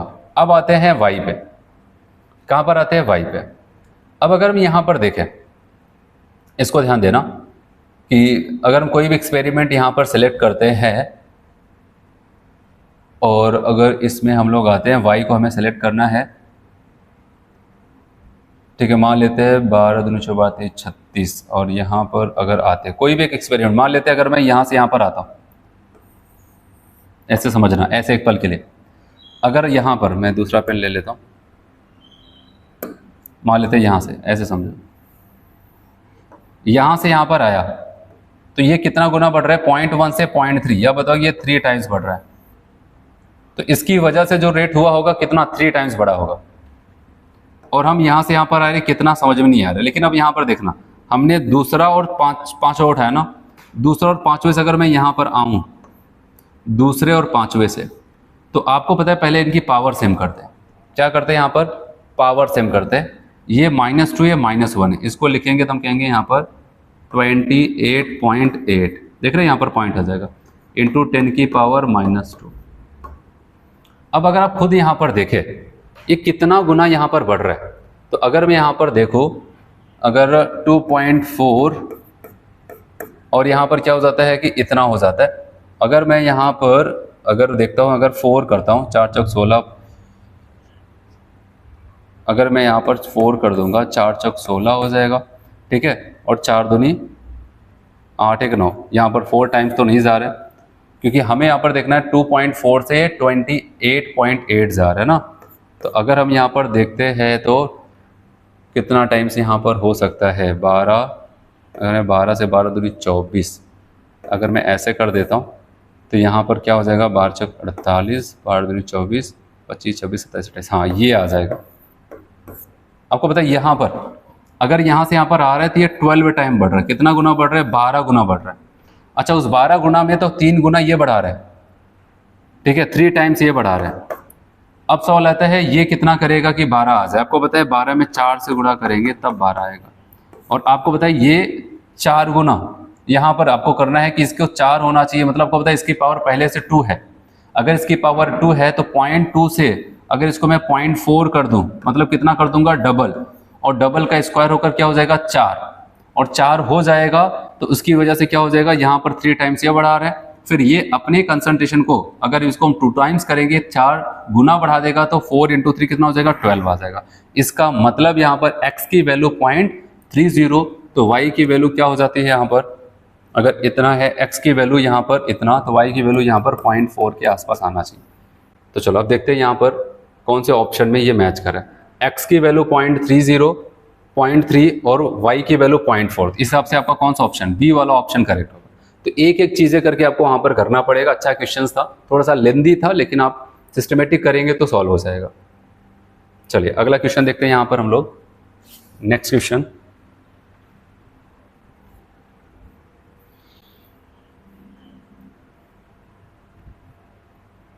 चलो यहाँ पर आपको एक रिएक्शन लिखता है, for a chemical reaction A + B product बना रहा है, the order is 1 with respect to A अनु। देखो यहाँ पर एक सबसे अच्छी बात है, आपको ऑर्डर बता दे रहा है, कह रहे हैं कि 1 ऑर्डर है ए और बी के साथ, मतलब इसका भी ऑर्डर है ना, है इसका 1 है, तो हमसे पूछा जा रहा है एक्स और वाई क्या होगा।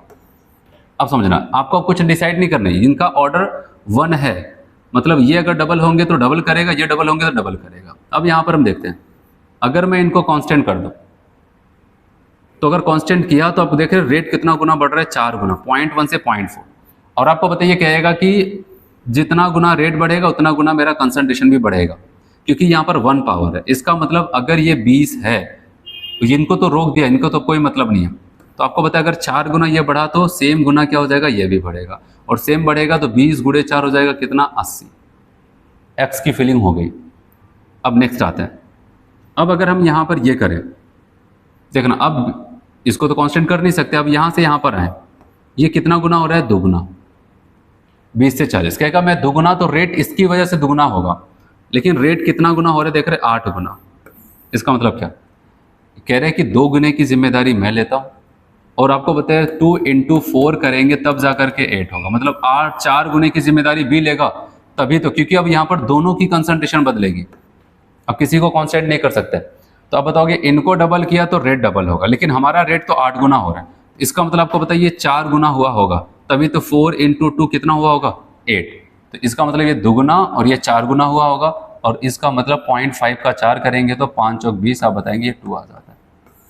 तो यहाँ पर x की वैल्यू क्या आ जाएगी 80 और y की वैल्यू कितनी आ जाएगी 2। तो इस हिसाब से आप बताएंगे कौन सा ऑप्शन यहाँ पर पहला वाला ऑप्शन आपका टिक हो जाता है। तो ऐसे इस टाइप के क्वेश्चन को किया जाता है।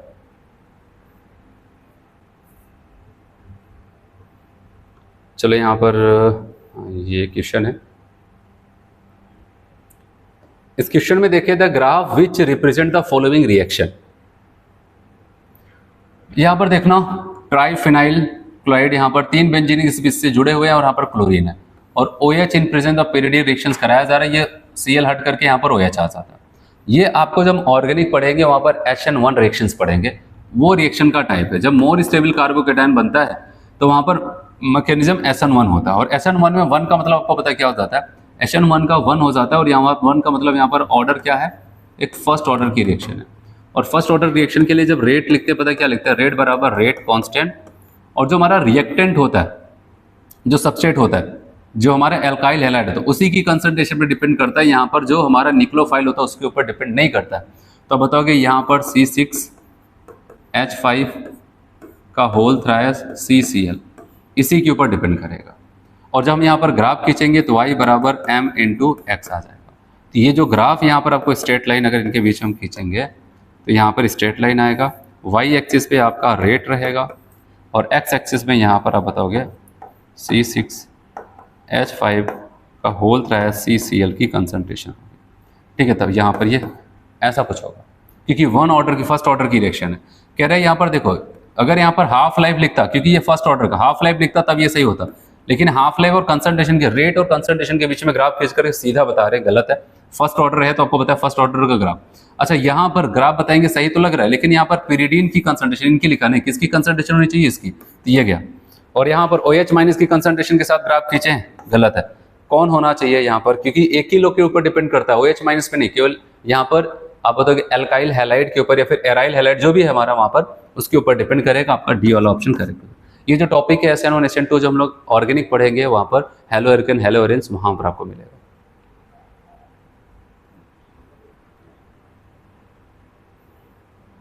चलिए नेक्स्ट क्वेश्चन यहां पर देखते हैं, और आपको यहां पर क्या बताता है, rate law for a reaction between A and B is given by, एक रिएक्शन ये है, if the concentration of B is double and concentration of B is half from their initial value, the ratio of a new rate of reaction to the initial rate R2 upon R1 का ratio हमसे पूछा जा रहा है। तो याद रखना, यहाँ पर पहले क्वेश्चन को समझते क्या बोला है। आपको कह रहे हैं A को हम क्या कर रहे हैं 2A कर रहे हैं, और B को क्या कर रहे हैं पता है B/2 कर रहे हैं। तो अब कह रहे हैं कि अब नया रेट क्या होगा। तो याद रखना, पहले वाला जो रेट था जिसको हम R1 कह सकते हैं वो था K A की पावर N B की पावर M। अब जब यहाँ पर हम लिखते हैं, देखना क्या हो जाएगा। अब यहाँ पर इनकी कंसर्न, जब R2 निकालेंगे तो हम यहाँ पर K तो लिख ही रहे, और A की जहाँ पर क्या लिखेंगे 2A और इसकी पावर N, और B की जहाँ पर B/2 इसकी पावर M। तो जब हम यहाँ पर लिखेंगे R2 बराबर, अब देखेंगे 2 की पावर क्या हो जाएगा N, उसके बाद यहाँ पर लिखेगा 1/2 की पावर क्या हो जाएगा M, फिर उसके बाद K, यहाँ पर A की पावर N B की पावर M। अब देखो यहाँ पर 2 की पावर नीचे, अगर इसको मैं लेके जाता, नीचे है तो यहाँ पर ये प्लस में, अगर ऊपर जाएगा तो माइनस में। हम कहेंगे इसका मतलब अगर 2 को एक साथ लिखे तो N माइनस M आ जाएगा ना, इनटू K A की पावर N और B की पावर M। ठीक है, और आपको होता है इन्हीं को हम क्या बोलते थे R1। तो इसको मैं इधर भेज दूँ तो बताओगे R2 अपान R1 बराबर 2 की पावर N माइनस, तो ये हो जाएगा आपका 2 की पावर N माइनस M, 2 की पावर N माइनस M, इतना टाइम से वहाँ पर हो जाएगा। चलिए देखते हैं यहाँ पर अगला question. Consider an elementary reactions A plus B C plus D if the volume, याद रखना किसको बढ़ाया घटाया जा रहा है उसको जरूर अंडरलाइन करो। if the volume of the reaction mixture is just suddenly reduced to 1/3 of the initial volume, the reaction rate will becomes x time of the original rate, the value of x is। तो इसका मतलब समझो, कह रहे हैं कि जब हमने क्या किया यहाँ पर, ठीक है, 1/3 वॉल्यूम को कम कर दिया। हमेशा से याद रखना वॉल्यूम और कंसंट्रेशन के बीच में क्या हो जाता है, तो वॉल्यूम और कंसंट्रेशन के बीच इनवर्स का रिलेशन। जब इसको 1/3, वॉल्यूम पहले भी था, 1/3 कर देंगे क्या हो जाएगा 3n/v, तो कंसंट्रेशन कितना गुना हो जाएगा, 3 गुना बढ़ जाएगा। और इस रिएक्शंस के लिए इसने कहा ये एलिमेंट्री रिएक्शंस है, इसके लिए जब रेट ला लिखेंगे तो हम कहेंगे रेट बराबर रेट कांस्टेंट, ए की कंसंट्रेशन की पावर 1, बी की कंसंट्रेशन की पावर 1। और याद रखना यहाँ पर क्या करें, इनिशियल वॉल्यूम सबका किया जा रहा है, यहाँ पर वॉल्यूम 1/3 किया जा रहा है, तो वो कंसंट्रेशन उसकी 3 गुना बढ़ जाएगी। तो अब हम यहाँ पर क्या करेंगे, रेट बराबर रेट कांस्टेंट, अब यहाँ पर कहेंगे 3 है, यहाँ पर बोलेंगे 3 क्योंकि अब दोनों की कंसंट्रेशन 3 गुना बढ़ जाएगी। और 3 × 3 करेंगे तो यहाँ पर आप बताएंगे रेट बराबर 9 × K A × B। अब देखिए ये पुराना वाला रेट था जो यहाँ पर लिखा था, उसी का कितना गुना बढ़ गया, 9 गुना। जब यहाँ पर 3 टाइम्स कर दिया तो अब बताओगे कितना बढ़ जाएगा, डी वाला ऑप्शन यहाँ पर सही होगा, 9 टाइम्स इंक्रीज कर जाएगा, 9 टाइम्स इंक्रीज कर जाएगा। चलिए यहाँ पर ये क्वेश्चन देखते हैं। फॉर अ रिएक्शन, देखना यहाँ पर एक रिएक्शन है, ए से बी जा रहा है, ए से प्रोडक्ट बना रहे 700 केल्विन पे, फिर ए से प्रोडक्ट बना रहे 500 केल्विन, और यहाँ पर कैटलिस्ट मेंशन किया गया। कह रहा है it was found that activation energy is decreased by 30 kilojoule per mole in the presence of catalyst. Catalyst की उपस्थिति में एक्टिवेशन एनर्जी 30 किलोजूल डिक्रीज हो गई। If the rate of reaction, या फिर रेट, ऐसे रेट पढ़ते हैं यहाँ पर, जो आपकी rate remains unchanged, if the rate remains unchanged, the activation energy for a catalyst reaction, इस रिएक्शन की एक्टिवेशन एनर्जी पूछी जा रही है। देखो अगर मैं मान लेता हूँ इसकी एक्टिवेशन एनर्जी E1 है, इसकी एक्टिवेशन एनर्जी E2 है, ठीक है। और आपको पता है पहले यहाँ पर जितना तो उससे 30 कम हो गया यहाँ पर, तो हम कहेंगे E2 बराबर, पहले अगर E1 था तो उससे कितना हो जाएगा, 30 कम हो गया, समझना यहाँ पर। और आपसे E2 ही पूछा जा रहा है, कैसे जब कैटलिस्ट यूज हुआ तो अब एक्टिवेशन एनर्जी कितनी हो गई होगी, ठीक है ऐसे। अब यहाँ पर मेन कॉन्सेप्ट पे फोकस करते हैं, क्वेश्चन की शुरुआत कैसे करें। क्वेश्चन में कहा रेट रिमेन अनचेंज, याद रखना रेट सेम रेट की बात कर रहा है, ये लाइन पकड़नी है हमें। सेम रेट का मतलब मैं आपको, तो अगर सेम रेट है तो आप यहाँ पर ये कॉन्सेप्ट लगाएंगे क्योंकि वही रिएक्टेंट प्रोडक्ट है। अगर रेट सेम है तो बताएंगे रेट कांस्टेंट भी सेम है, कैटलिस्ट के साथ रेट कांस्टेंट बराबर बिना कैटलिस्ट का रेट कांस्टेंट, ऐसे बोल देंगे। और एक कैटलिस्ट के साथ वाले को मैंने 2 बोला है, इसको यहाँ पर रेट कांस्टेंट का फॉर्मूला आप सबको पता होगा, ए ई की पावर माइनस ई ए अपान आर टी। समझ अरेनियस इक्वेशन। अब इनके लिए लिखते हैं। अब यहाँ पर आपको पता है ए दोनों साइड लिखेंगे तो कैंसिल हो जाएगा, अब यहाँ पर बचेगा।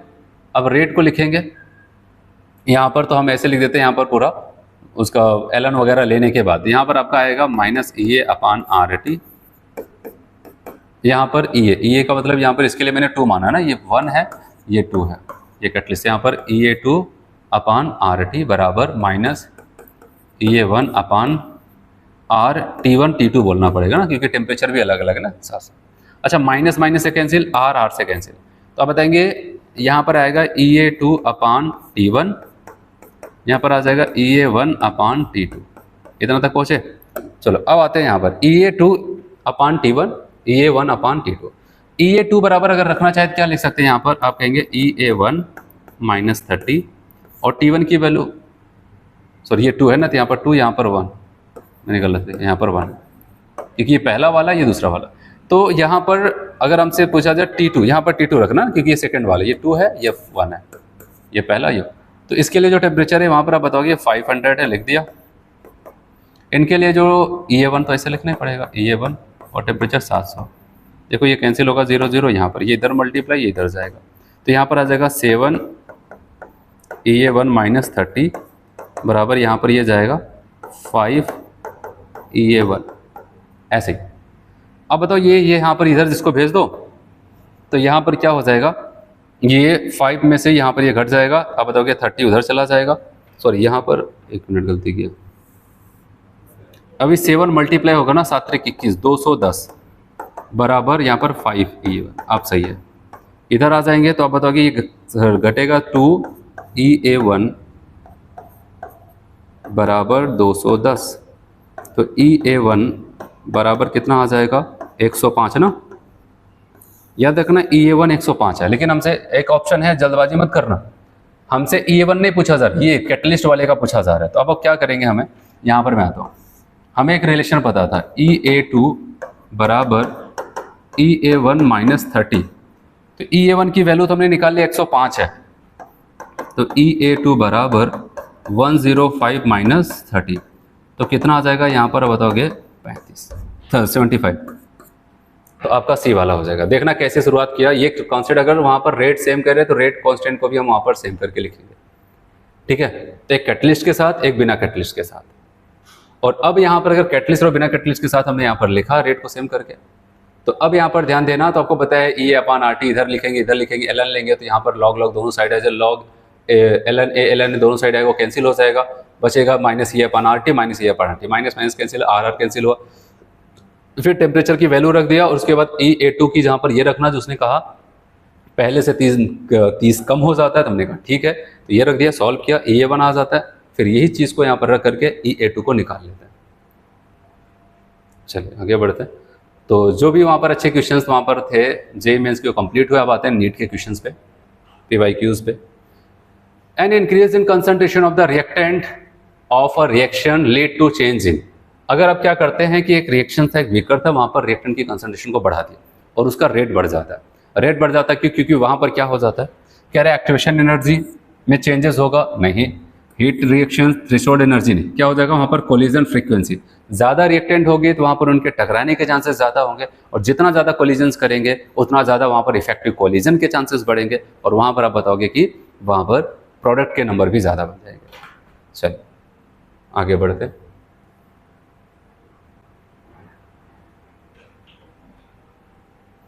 चलिए 72 की बात करते हैं। The slope of Arrhenius ln के versus 1/T of a first order reaction इतना है। The value of E of the reactions given below. E हमसे एक्टिवेशन एनर्जी पूछा जा रहा है। अगर आपको याद हो तो मैंने वहां पर बताया था K बराबर A e की पावर माइनस EA/RT ना। दोनों साइड ln लेंगे तो यहाँ पर ln K आ जाएगा, यहाँ पर ln A आ जाएगा, माइनस EA/R, उसके बाद 1/T कर दिया था। जब हम स्लोप खींचते थे graph minus m into x plus c, ठीक है, ये ऐसा कुछ हो जाता है। देखो अब यहाँ पर अगर हम बात करते हैं, ऐसा कुछ था ln K ln A minus EA/RT 1/T। तो देखो यहाँ पर आपको पता है स्लोप की वैल्यू, m की वैल्यू कौन है, यहाँ पर स्लोप बराबर जो हमने यहाँ पर देखा है, स्लोप बराबर तो हमारे पास आया है माइनस EA/R, और आपको पता है उसने कहा उसकी वैल्यू तो इतनी, हमने कहा इसका मतलब EA/R ही क्या है, वो 5 minus 5 into 10 to the power यहाँ पर 3 है, माइनस माइनस को कैंसिल करते हैं। जब EA निकाला जाएगा तो आप क्या करेंगे 5 into 10 to the power 3 into R, और R की वैल्यू हमें क्या रखना है यहाँ पर इतना, ठीक है, ये रखना पड़ेगा 8.314, ठीक, ऐसा कुछ यहाँ पर होगा। और एक चीज़ का ध्यान रहे, याद रखना ये किसके साथ है, जूल के साथ है ना, और सभी आंसर किस में है, किलो जूल, तो हम इसको जूल वाली वैल्यू रखेंगे, ठीक है। तो यहाँ पर 10 की पावर माइनस 3 कर देते हैं, तो यहाँ पर क्या हो जाएगा, यहाँ पर माइनस 3 प्लस 3 कैंसिल हो जाएगा, और 8.40 और 3 पॉइंट आप कहेंगे 40 से थोड़ा ज़्यादा, और उससे ज़्यादा थोड़ी सी वैल्यू यहाँ पर आ रही है 41.5। तो यूनिट का भी कन्वर्जन जरूर देखा करो, ठीक है, या किलो जूल, वहाँ पर आर की वैल्यू जूल के साथ दिया।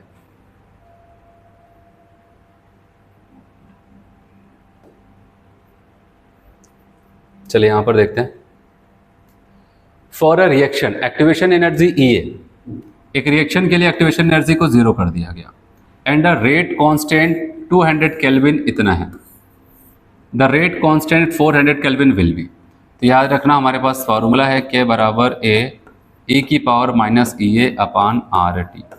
अगर किसी रिएक्शन के लिए E की वैल्यू 0 बोल दी जाएगी, याद रखना K बराबर A e की पावर, ये पूरा टर्म 0 हो जाएगा और इसकी वैल्यू 1, तो K बराबर किसके आ जाएगा A। अब टेम्परेचर बढ़ाओ घटाओ कुछ भी करो कोई फर्क नहीं पड़ेगा, मतलब जितना पहले था, क्योंकि एक्टिवेशन एनर्जी 0 एक की पॉइंट है, तो पहले इतना था 200 कह रहे, अब 400 क्या हो जाएगा, आप बताओ, कोई दिक्कत नहीं, अब भी उतने ही रहेगा 1.6 10 की पावर 6। तो बी वाला ऑप्शन यहाँ पर करेक्ट हो जाएगा। ठीक है, एक्टिवेशन एनर्जी 0 तो कोई फर्क नहीं पड़ेगा। चलिए अगला क्वेश्चन है PYQs का, जो अगला क्वेश्चन है वहाँ पर कह रहे the rate of a reaction quadruples, मतलब 4 गुना हो सकता है, मतलब 4 टाइम्स की बात करते हैं। क्वाड्रपल्स का मतलब 4 times. When the temperature changes 27 to 57 degree C, calculate the energy of activation. ये हमसे पूछा जा रहा है। आपको होता है अगर दो डिफरेंट टेम्परेचर पर हमें रेट कांस्टेंट या फिर रेट का रिलेशन बता दे, तो यहाँ पर हमें क्या देखो रेट 4 गुना बढ़ रहा है। याद रखना, टेम्परेचर बढ़ाने पे जैसे रेट बढ़ता है वैसे ही लगभग क्या होता है, आपका रेट कांस्टेंट भी इंक्रीज करता है। तो इसीलिए ऐसे नहीं बताओ कि रेट बताया गया, रेट कांस्टेंट के बारे में नहीं बताया गया। तो 4 गुना रेट बढ़ रहा है, मतलब रेट कांस्टेंट भी आपका टेम्परेचर की वजह से 4 गुना बढ़ता है। क्योंकि आपके एनसीईआरटी में साफ साफ लिखता है, अगर हम 10 डिग्री सी टेम्परेचर को राइज करते हैं तो हमारा जो rate constant, rate of reaction तो काफ़ी लोगों को पता रहता है, रेट ऑफ रिएक्शन 2 से 3 गुना बढ़ जाता है, 2 गुना बढ़ जाता है, लेकिन रेट कांस्टेंट भी लगभग क्या हो जाता है, 2 टाइम्स इंक्रीज करता है। तो वैसे ही यहाँ पर याद रखना, जैसा चेंजेस टेम्परेचर की वजह से रेट में, वैसे ही लगभग क्या हो जाता है, रेट कांस्टेंट में भी आता है। तो यहाँ पर कह रहे हैं कि रेट ऑफ रिएक्शन 4 गुना बढ़ जाता है जब टेम्परेचर यहाँ से यहाँ तक करता है। अच्छा, ये T1 टेम्परेचर है 27, हम इसको केल्विन में बदलेंगे तो ये आ जाएगा आपका 300। ये T2 टेम्परेचर है और यहाँ पर 273 और ये आ जाएगा 330। ठीक है, इतना हो जाता है।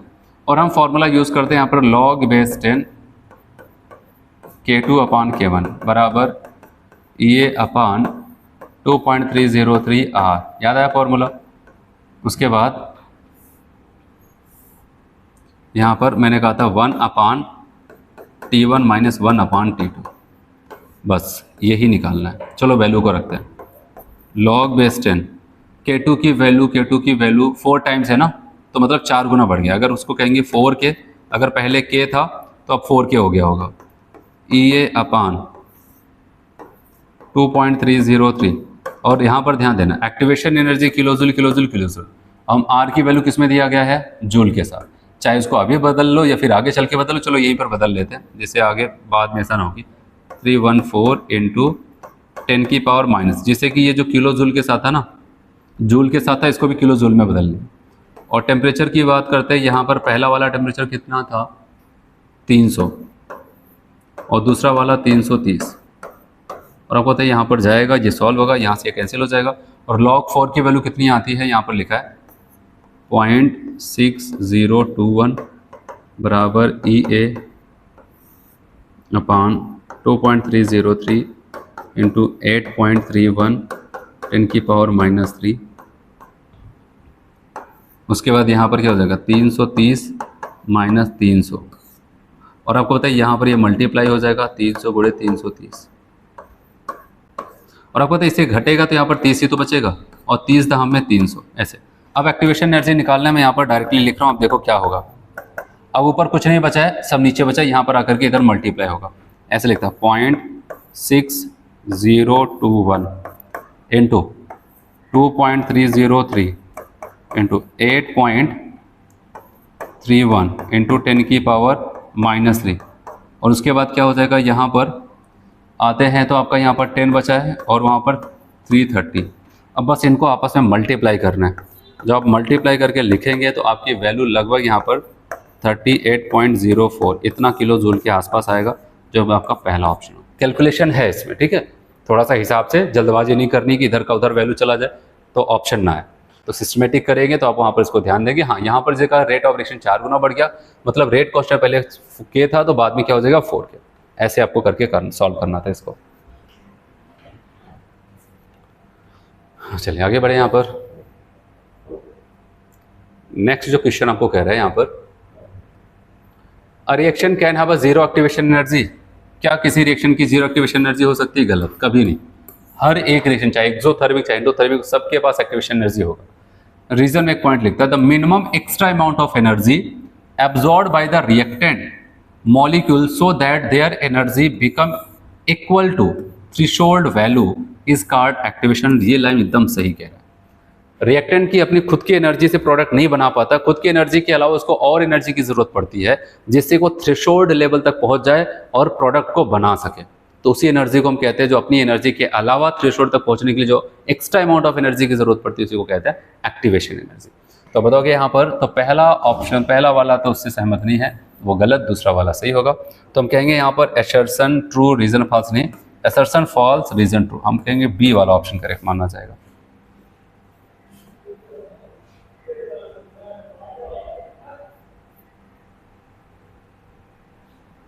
चलो, rate constant of a reaction 500 kelvin 700 kelvin are, इतना रेट कांस्टेंट की वैल्यू आपको दिया है, देखो 500 पे और 700 पे respectively. Then activation energy for the reaction is, activation energy क्या हो जाएगी? देखो रेट कांस्टेंट यहाँ पर, तो इसका मतलब हम कहेंगे हमारे पास फॉर्मूला है log बेस 10 K2 अपान K1, ये K2 है 0.14, अब मैं डायरेक्टली इसे लिखता हूँ, और K1 की वैल्यू क्योंकि अभी फॉर्मूला इस पे करके आ रहा है बराबर EA अपान 2.303। याद रखना आर की वैल्यू कौन सा रखे, जूल के साथ ऑप्शन है और जूल के साथ दिया, कहेंगे कोई दिक्कत नहीं, ये वाला रख दो 0.31 इनटू T1 अपान T2। बड़ी अच्छी बात है, यहाँ पर क्या किया 1 अपान T1 माइनस 1 अपान T2, अब बताओगे केल्विन के साथ ही दिया है 500 माइनस यहाँ पर 700, ठीक है ऐसे। अब अगर हम लोग यहाँ पे इसको कैंसिल करेंगे लगभग 3.5 के आसपास आएगा, यहाँ पर आ जाएगा log बेस 10 3.5 बराबर EA अपान 2.303 इंटू 8.31, 700 माइनस 500 अपान 500 गुणे 700 ऐसे, ठीक है। अब हमारा टारगेट 3.5, देखो यहाँ पर क्या हो जाता है, यहाँ पर अगर मैं आपको ऐसा काटूँ, यहाँ पर आ जाएगा कितना 200 आ जाएगा ना, और यहाँ पर 200 बचेगा। अच्छा यहाँ पर अगर देखते हैं 200, ये 2 0 0 कैंसिल, यहाँ पर कितना आ जाएगा 2.5 आ जाएगा, 2.5 यहाँ पर बच रहा है।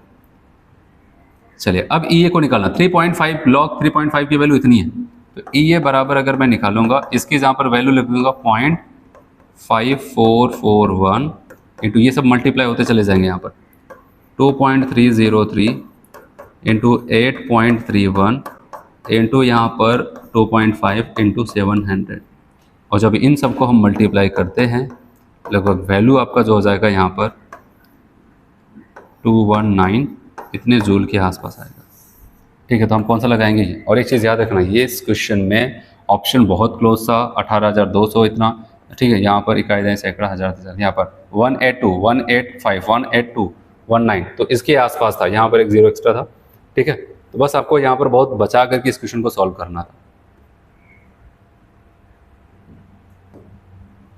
चलिए यहाँ पर कहता था half life of first order reaction is 1 minute, then the time required for 99% completion of the reaction closest to. देखो अब डायरेक्टली मैं यहाँ पर आपको बताऊँ, ज़्यादा नहीं, 99.9% के लिए मैंने आपको बताया था 10 इंटू क्या हो जाएगा T हाफ कर देते हैं। अब 10 इंटू T हाफ की वैल्यू कितनी है 1 है, तो यहाँ पर आपका 10 मिनट आ जाएगा, बात खत्म, ठीक है। ये सब कुछ आपको पढ़ाया था मैंने वहाँ पर। विच of the following plot represent the variation of LNK versus T। LNK versus T आपको पता है कौन सा ग्राफ होगा, यहाँ पर एक निगेटिव स्लोप के साथ होगा ग्राफ, और LNK यहाँ पर ये आपका ग्राफ बन जाता, ठीक है। ये ठीक है, ये सब आपको बताया गया। चलो अगला क्वेश्चन जो आ रहा है यहाँ पर, कह रहे कार्बन सॉलिड है, 2H2 से रिएक्शन करके CH4 बनाता है, डेल्टा H की वैल्यू आपको बताया गया -74.8 किलोजूल पर मोल है। विच of the following diagram gives an accurate representation. याद रखना डेल्टा H की वैल्यू इतनी है, और माइनस में होने का मतलब एक्सोथर्मिक है, और एक्सोथर्मिक का मतलब प्रोडक्ट नीचे बनता है, और याद रखना डेल्टा H की वैल्यू होती है। आपको अभी यहाँ पर 2 दिखाया गया, ठीक है, इन दोनों में से पहचानो कोई होगा। देखो यहाँ पर आपको कह रहे हैं कि ये ऐसा एक्सोथर्मिक ग्राफ तो है, लेकिन यहाँ पर जो इन्होंने 74.8 आपके क्वेश्चन में लिखा है, डेल्टा H की वैल्यू है -74.8 है, ये डेल्टा H की वैल्यू, और यहाँ पर जो इन्होंने दिखाया एक्चुअली में क्या हो जाता है, वो तो एक्टिवेशन एनर्जी है, गलत। पहले एक्सोथर्मिक ग्राफ था, लेकिन ये वाली हिट इनका होना चाहिए था, इनके बीच का गैप, लेकिन यहाँ पर दिखाया गलत हुआ। यहाँ पर आप बताएंगे ये डेल्टा H को तो बता रहा है, लेकिन रिएक्शंस किसकी है, ये इंडोथर्मिक को बता रहा था, तब की इसकी वजह से ये गलत हुआ। चलो आगे बढ़ते हैं, अभी तो 2 ही ऑप्शन देखा। अब चलो सी वाले में आते हैं। सी वाले में कह रहे हैं कि हाँ यहाँ पर रिएक्शंस, पहले ग्राफ देखो, रिएक्टेंट हाई एनर्जी पे, प्रोडक्ट नीचे, एक्सो है, और रिएक्टेंट और प्रोडक्ट के बीच का जो गैप वही डेल्टा एच कहलाता है, वो इतना 74.8 लिखा है, बताओगे यही वाला सही है। ठीक है, तो हम सी वाले ऑप्शन को टिक करते हैं। फोर्थ वाला आपका फिर से क्या बन जाता है यहाँ पर, एक तो एक्टिवेशन एनर्जी दिया है ये, और उसके बाद एंडोथर्मिक का ग्राफ है।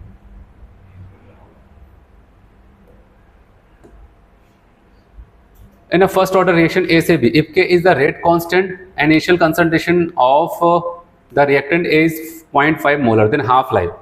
अब इनिशियल कंसंट्रेशन कुछ भी दो, जब फर्स्ट ऑर्डर बोल दिए उससे कोई मतलब नहीं। हाफ लाइफ का फॉर्मूला अगर हम जाएंगे तो मैंने आपको बताया टी हाफ बराबर एक तो 0.693 अपान के, और अगर एल के साथ लिखना होगा, सब कुछ आपको बताया, तो क्या हो जाएगा ln2 बाई के हो गया। तो कोई मैच कर रहा है ये वाला नहीं।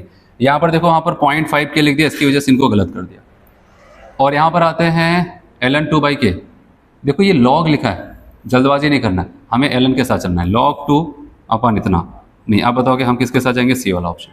तो इतना आपको बचा करके चलना पड़ेगा।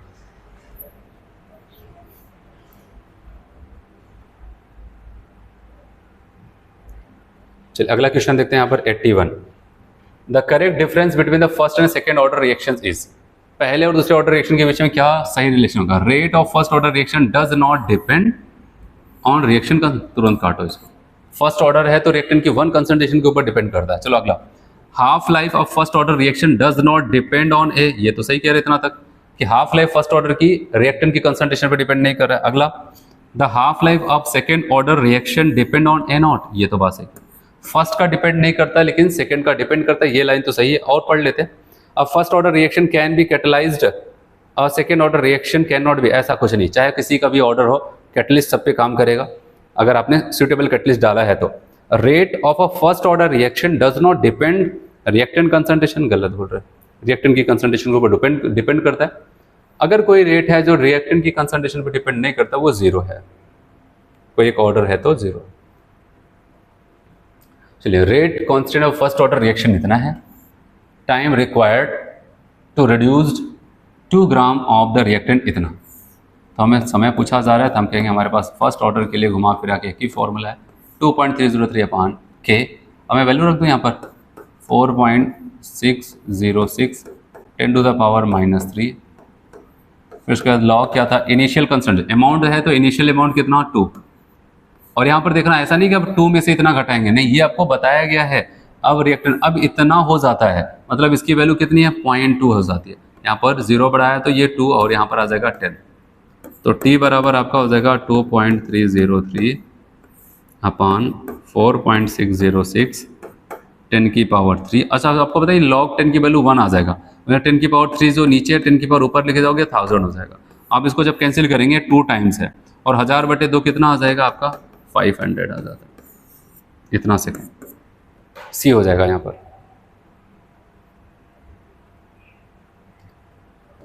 चलिए यहाँ पर देखते हैं, कहता है if the rate constant of a reaction is इतना, के की value, how much time it does take 7.2 mole per litre concentration of the reactant get to reduce to, घट कर कितना हो जाए, कितना समय। फिर से समय की बात कर रहे हैं, तो समय की बात कर रहे हैं, फॉर्मूला ये है 2.303 अपान टी। टी की वैल्यू है 0.03, उसके बाद लॉग, और लॉग के बाद यहाँ पर बताना रिएक्टेंट की इनिशियल कंसंट्रेशन 7.2 अपान 0.9, 8 9 72, आप बताएंगे यहाँ पर 8 टाइम्स आ जाता है। टी बराबर आपका आ जाएगा 2.303 अपान 0.03, और लॉग 8 की वैल्यू आपको बताओगा 0.90 आ जाता है। यहाँ पर 2 अंक के बाद 10 में ये कैंसिल, 3 यहाँ पर 90, 30 3 का 90, यहाँ पर 30 आ जाएगा। और जब 90 गुणे इतना इंटू 30 कर देंगे तो इसकी वैल्यू 69 पॉइंट समथिंग करके आ जाएगा। इसी को टिक कर देते हैं, सी वाला।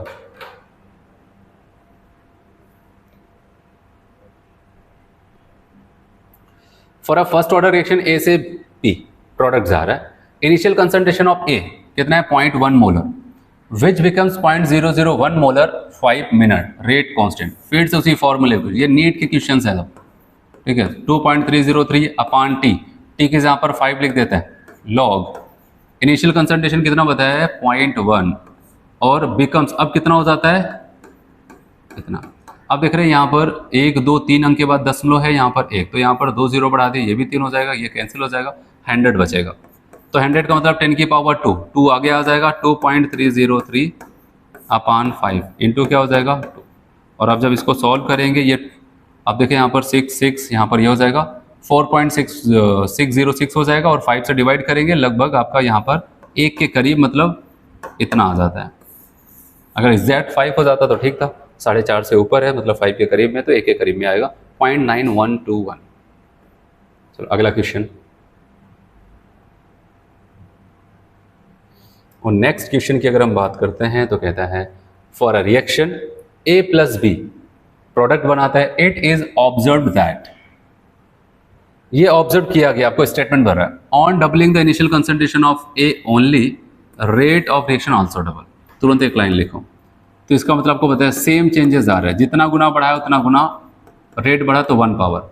चलो अगला, on doubling the initial concentration of both A and B there is a change by factor 8। देखो अब दोनों की कंसंट्रेशन को अगर हम क्या करते हैं, डबल करते हैं, तो 8 गुना बढ़ रहा है। तो अब खुद सोचो 8 गुना का मतलब क्या हो जाएगा, ए की पावर तो 1 है, अब बी की पावर 2 होगी तभी तो 8 गुना होगा। कैसे, अगर आप बताओ यहाँ पर मैं क्या कर दूं, इसको 2a लिखूं और इसको इसका तो हिसाब बराबर 1 ही पावर होगा, दोनों को डबल करना है, 2a 2b। और हमें कितना टाइम, 8 गुना तब आएगा तो आप देखेंगे यहाँ पर 2 की पावर 1 2 और 2 2 4 इधर आ जाएगा, तो इतना, तभी तो 8 आएगा। इसका मतलब बताओ कि b की पावर 2 होगी और a की पावर 1। और इस टाइप के क्वेश्चन बहुत बार पूछे गए, तो ऐसा कभी नहीं कि आप इस पर सब कुछ पढ़ लिया, ये नहीं आता है। बहुत बार यही सेम क्वेश्चन पूछा जाता है, यही स्टेटमेंट, एक को बढ़ाते हैं तो डबल होता है, जब दोनों को बढ़ाते हैं 8 गुना हो जाता है। तो जिसको बढ़ाने पर डबल उसकी 1 पावर, और अगले वाले का क्या होगा 2 पावर होगा, तभी, क्योंकि अगर दोनों को हम 1 पावर के साथ बढ़ाते हैं तो 2 जब 4 टाइम्स होता, 8 टाइम्स होने के बाद इसकी पावर 2 है, इसकी पावर 1 रही होगी। इसकी पावर तो एकदम क्लियर, इस पर डाउट था, तो हमने कहा जब 8 गुना आप बता ही दिया तो अब क्लियर होगी। तो हमारा कौन सा ऑप्शन यहाँ पर हो जाएगा, ए वाला।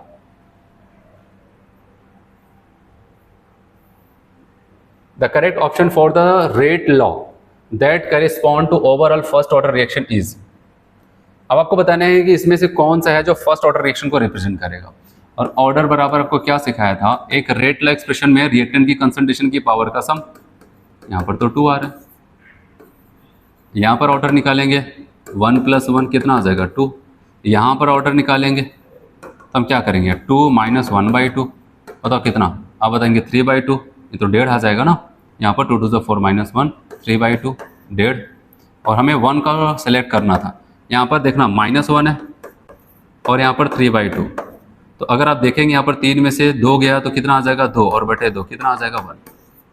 तो बताएंगे यहाँ पर डी, जहाँ पर कंसंट्रेशन की पावर का सम करने पर 1 आएगा वही होगा यहाँ पर, क्योंकि फर्स्ट ऑर्डर बोलना चाहिए था, कह रहा ओवरऑल फर्स्ट ऑर्डर होना चाहिए। ठीक, Which of the following statements for the order of a first reaction is incorrect? First order reactions के लिए नहीं, ऑर्डर के लिए, फर्स्ट नहीं, केवल ऑर्डर के लिए जो स्टेटमेंट आपको सिखाया था, कौन सा इनकरेक्ट आपको लग रहा है। Order can be determined experimentally, एकदम सही लाइन लिख रहा है, केवल एक्सपेरिमेंटली देख करके बता सकते हैं। Order is not influenced by the stoichiometric coefficient, ये भी सही कर रहा है। ऐसा नहीं कि कोई ऑर्डर की रिएक्शन ऐसी थी हमने 2 से फिर कोई 4 से गुणा कर दे तो ऑर्डर बदल जाएगा, नहीं, उस पर कोई फर्क नहीं पड़ेगा। Order of a reaction is the sum of power of the concentration terms of the reactant to express the rate law reactions. हाँ, जो रेट लॉ रिएक्शन मतलब रेट लॉ एक्सप्रेशन लिखा जाता है उसमें रिएक्टेंट की कंसंट्रेशन की पावर का जो सम होगा वो बताएगा ऑर्डर को, ये भी लाइन सही है, तो सब सही है। कौन सा गलत होगा, the order of reaction is always whole number, नहीं, वो क्या होता है फ्रैक्शन में भी हो सकता है, 0 भी हो सकता है, होल नंबर भी हो सकता है, सारी पॉसिबिलिटीज हो सकती है। तो आपका डी वाला इनकरेक्ट था। For a certain reaction the rate के A की square B when the initial concentration of A is tripled keeping the concentration of B constant the initial rate would। तो अब नया रेट क्या हो जाएगा, आप देख रहे हैं क्या बोल रहे हैं यहाँ पर, A is tripled keeping the concentration of B। अगर A को हम क्या कर देते हैं, ट्रिपल कर देते हैं, तो आपको पता है यहाँ पर क्या हो जाएगा, रेट हमारा A की अगर इसको 3A कर देंगे तो यहाँ पर स्क्वायर 3A का मतलब क्या हो जाएगा 3 3 × 9, तो 9 टाइम्स इंक्रीज कर जाएगा। बस ऐसे ही देख के बता सकते हैं, पावर 2 है वो तो पहला, और 3 की पावर 2 करेंगे 3 × 3 मतलब 9 टाइम्स, तो 9 टाइम इंक्रीज कर जाएगा, इंक्रीज बाय अ फैक्टर 9।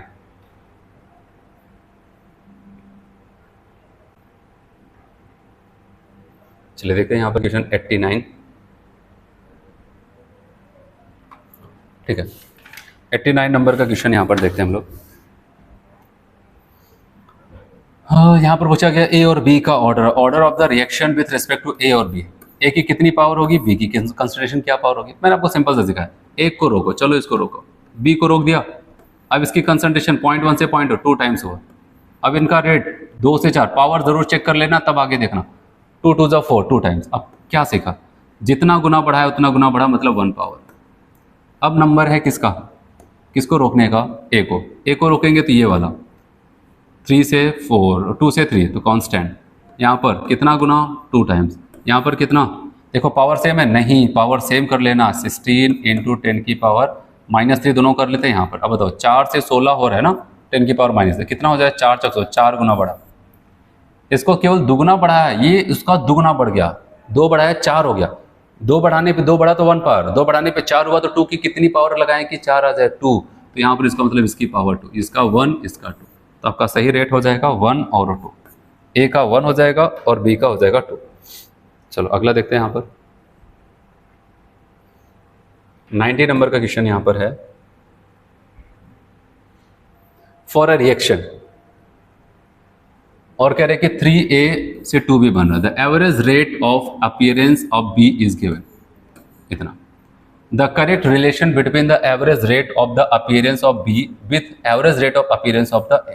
अच्छा, इस रिएक्शन के लिए अगर मैं रेट आपको लिखना सिखाऊं तो हमें पता है यहाँ पर -1/3, एवरेज की बात करें तो delta A upon delta T, और यहाँ पर लिखेंगे 1/2 डेल्टा B अपान डेल्टा T। हमें डेल्टा इसकी वैल्यू बतानी, इतने की वैल्यू बतानी है। जब इतने की वैल्यू बताएंगे तो हम ऐसे इसको लिखेंगे, डेल्टा B अपान डेल्टा T बराबर, ये 2 इधर भेज दो, ठीक है, यहाँ कहेंगे -2/3 delta A upon delta T, ठीक है। तो -2/3 delta A upon delta T, तो कौन सा हो जाएगा यहाँ पर, ये सी वाला ऑप्शन, ठीक है। तो यहाँ पर हम कहेंगे सी वाला रिलेशन सही बैठ रहा है, उसी को टिक करेंगे। चलो अगला क्वेश्चन यहाँ पर देखते हैं 91 नंबर का। कह रहे for the chemical reaction N2 + 3H2 2NH3 बना रहा है, द करेक्ट ऑप्शन इज, तो सही ऑप्शन यहाँ पर क्या होगा, ठीक है। तो कौन सा ऑप्शन यहाँ पर सही हो जाएगा, और आप रिलेशन में देखो यहाँ पर H2 है, यहाँ पर H2, उधर अमोनिया है, इधर Na2 फिर अमोनिया। एक बार इनके साथ 2 ऑप्शन बने, इनके साथ 2 ऑप्शन बने। चलो इसको पहले यहाँ पर लिखो खुद से, क्या हम जानते हैं, हम कैसे लिखेंगे, कहेंगे वहाँ पर -dNA2 अपान dt बराबर -1/3 dH2 अपान dt बराबर 1/2 dNH3 अपान dt, ऐसे ये रिलेशन है। अगर हम देखें क्या ये सही है कि नहीं, ऐसे देखते चलते हैं। अगर इनका इनके साथ देखेंगे, इनका इनके साथ, तो हम बताएंगे देखो यहाँ पर अच्छा H2 और अमोनिया के साथ, H2 कहाँ, H2 और अमोनिया के साथ देख रहे हैं, यहाँ पर इसको 3 ऊपर जाना पड़ेगा और यहाँ पर 3 यहाँ पर नीचे गया, पहला ऑप्शन गया काम से। और H2 और अमोनिया देखो यहाँ पर सही तो हो जाता, लेकिन यहाँ पर माइनस लगाया सही था, यहाँ पर माइनस लगा कर उन्होंने गलत किया और तो ऑप्शन गया।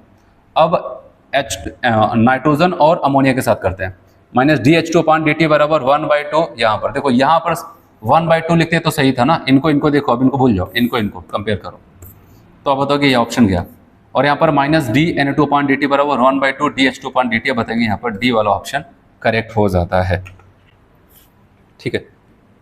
तो यहाँ तक आपका जो सेक्शन बी का क्वेश्चन था वो कंप्लीट हो जाता है। तो नेक्स्ट लेक्चर पे हम लोग क्या करते हैं, यहाँ पर सेक्शन सी के क्वेश्चंस को करेंगे, ठीक है। इतना करते हैं, थैंक यू।